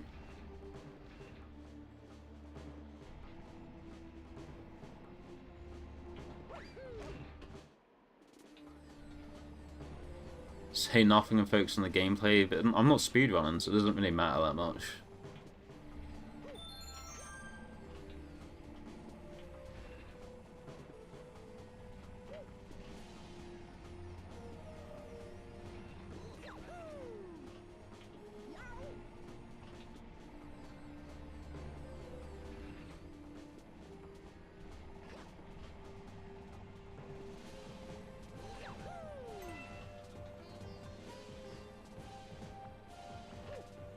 Yeah, like, sometimes my autopilot is definitely better than my intentive, focused gameplay. Like, that is for sure. Like, sometimes I overthink. Like, if I get in a sick pace and like, my brain suddenly starts thinking and I'm not going autopilot and doing what I usually do, my brain goes into thinking mode and I start to overthink things and then I start fucking up. That's why in a lot of speed games, you're probably better off just hiding like your splits. Like, you'll have your splits for chat to look at, but like, a lot of speedrunners just won't look at their splits, and they literally just have them for chat to look at, because they can feel it. They've played the game so many times that they can feel what a good run is, so they don't have to look at splits. So they will just hide splits and not look at them. But the problem with a game like okay, I know FF7 is like completely random being brought in here, but like a game like FF7, for example, you have to look at your splits and the split times you get to be able to gauge what the in-game time is going to be. You can track IDT with a software now. There's like a thing you can add to your splits which tracks what the IDT will be, or at least for an extended period of time, what the IDT will be in FF7, and it's like synced up for a decent amount of time. But even still, like, even if you have that thing that tracks your IDT for you, you still, in a lot of cases, need to look at your splits and your time and your split time to gauge what the in-game time is going to be before you get to a world map traversal. So in games like FF7, it's almost impossible to hide your splits and not look at them, because like you need them to assist you to know what the in-game time is going to be, so you know which range on your set of IDTs to look at, so that when you're leaving the world map, you can avoid encounters. I think that's the main... Yeah, to me, that's like the main problem with speedrun FF7, is you literally cannot hide your splits, because if you do, it's sometimes a detriment to you, because you don't have the right IDTs ready to you, and then you end up getting an extra encounter because you're like, oh no, I'm not scrolled down far enough, so I may as well just leave, and then you end up getting like an extra encounter, and it's sometimes a pincer, and yeah. But I think with a lot of speed games, you are better off just not looking at your splits and just having splits for chat, but just hiding it. But there's certain games like FF7 where you have to look at your splits if you're doing a lot of manipulations, which you need for consistency in order to get a decent time.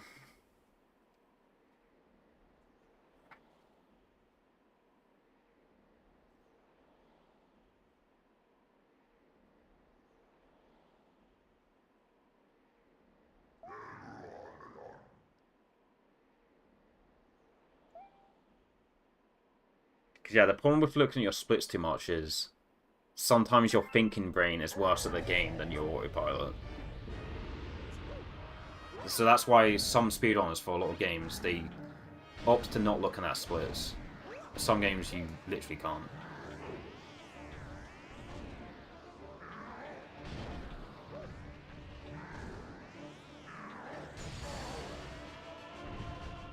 And averages in FF7 aren't as reliable as a run like FF9.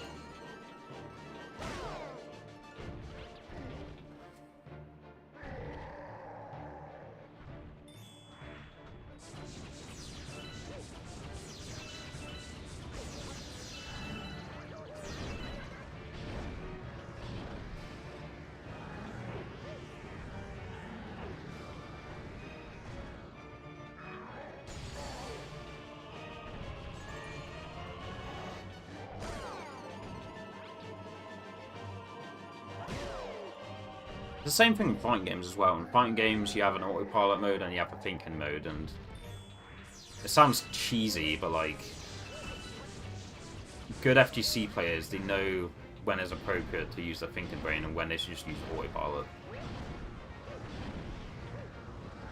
They know, like, how to like conserve their energy for certain matches and stuff. Like this random impulse, I can easily be. I don't need to use my brain here, but I'm gonna choose to use my brain when I get into the finals against this player that I'm most likely gonna face up against. That kind of shit. But with speedrun, a lot of time it's just autopilot if splits are red or you're not on the best pace you've ever been on. But then suddenly, when you're on the best pace you've ever been on, suddenly your gameplay goes to thinking mode, and then you end up overthinking stuff. Whereas in autopilot, you'd get it like 9 times out of 10.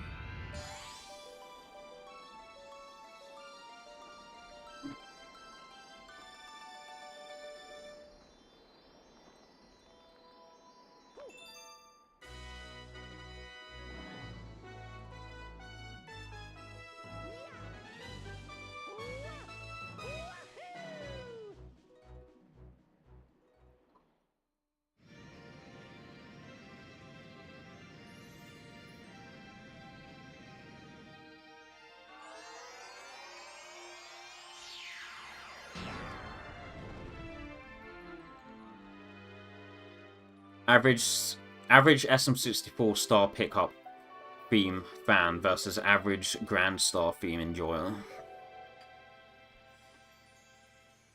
Dun, dun, dun, dun, dun, dun. Dun.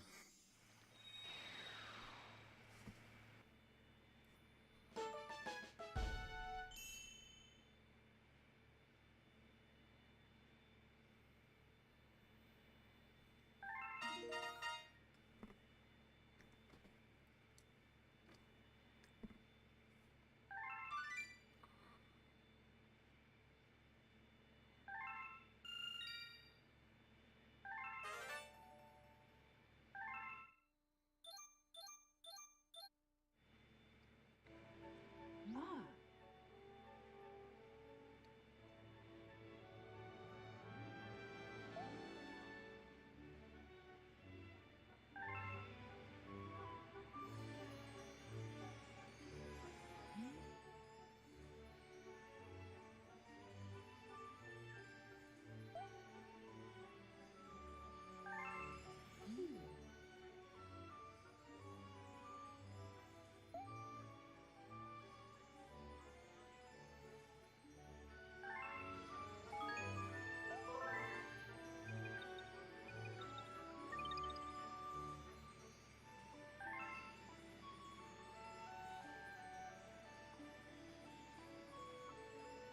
Alright, next stream I can probably beat the game, right?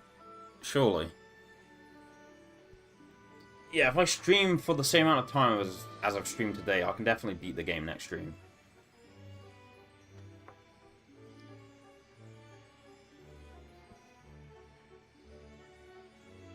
And then I can decide whether I want to suck all the soul out of the game by running 90%, or if I want to collect the rest of the stars and learn 120 star or 121 star.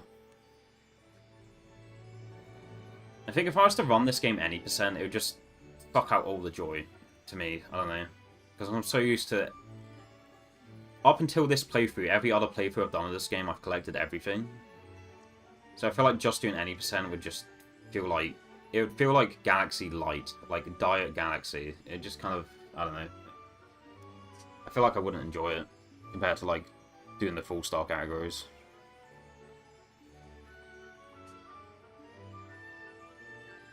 But it is the easier option in terms of effort.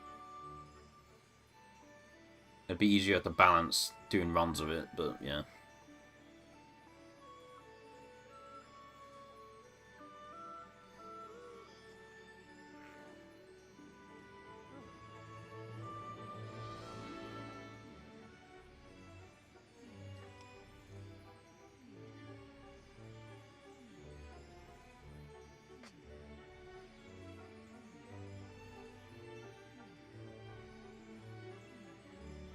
Yeah, I think I'm gonna wrap up here.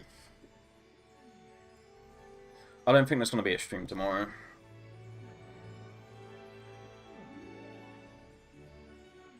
Not really. I mean, I'd have a Discord, but not a server.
Okay, someone's running any percent Luigi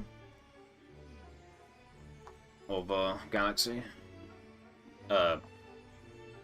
2-player, which means they use a second set of Joy-Cons for star bits and then use the other set of Joy-Cons for controlling.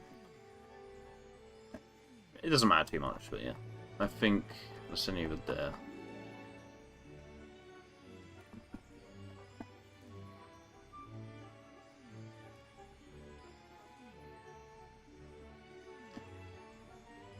It doesn't look like they can PB this run, but they're just doing a no reset for practice, it looks like.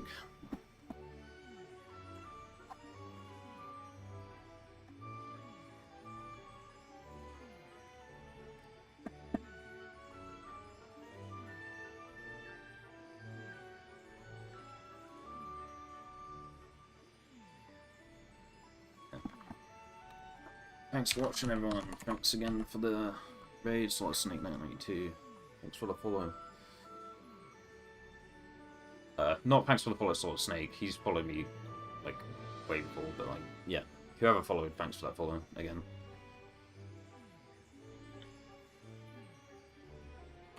It will change to that stream, and then I'll have to hit stop streaming, or I'll forget to hit stop streaming, and then I'll just be stuck on this screen for 5 minutes with no noise. But yeah, that's the plan. It sends you over there. I'm supposed to hit stop streaming, so my stream ends, and yeah.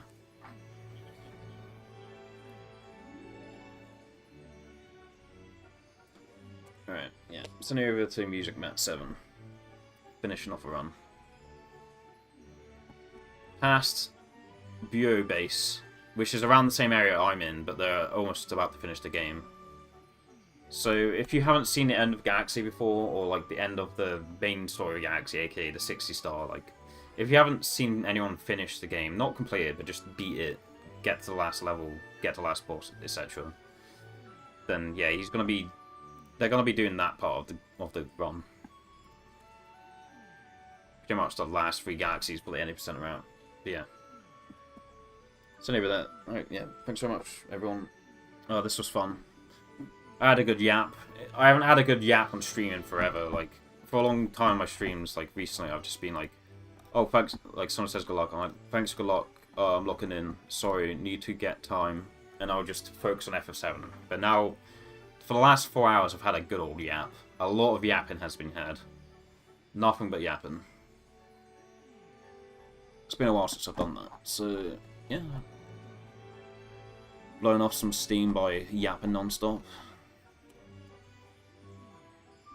Am I going to FF7 soon? I don't know, man. I put in 1,150 hours into speedrunning that, and I had 2 runs die to the same thing recently, and it was just bad luck. Like, I couldn't have done anything about it, and they were both, like, sub 640 pace, so I'm very salty about it happening twice in a row. Maybe I'll get over it and go back to 7, but I'm not sure yet. I'm still pissed off about it.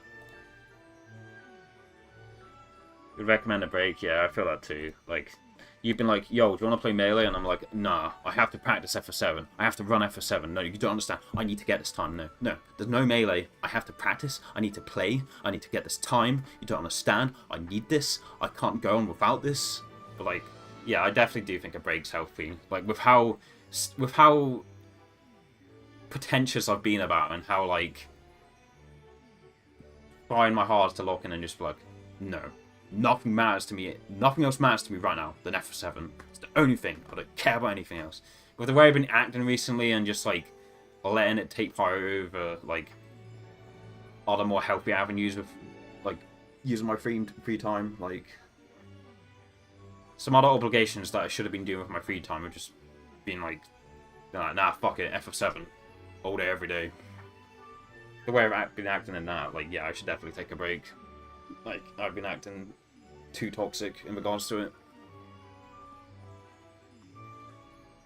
And if a new skip for the no slots category, a new skip for specifically no slot category gets found by the time I'm done with my break, then so be it, whatever. I've proven I can get a sub 640. I've been 5 minutes ahead and I have a 642, so I have proof in the pudding that I can do it. It's just the game's fucked to me, so it's like, whatever, I don't care. If I don't get a sub 640 before this new no slot specific skip gets found, then I don't, fuck it, man. Or whatever.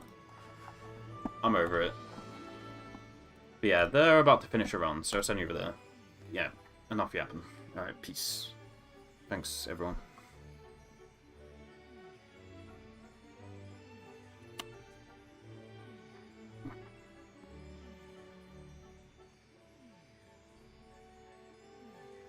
Later, alligator. Gary Oak. 1995. Alright, yeah. Enough cringe from me. Peace.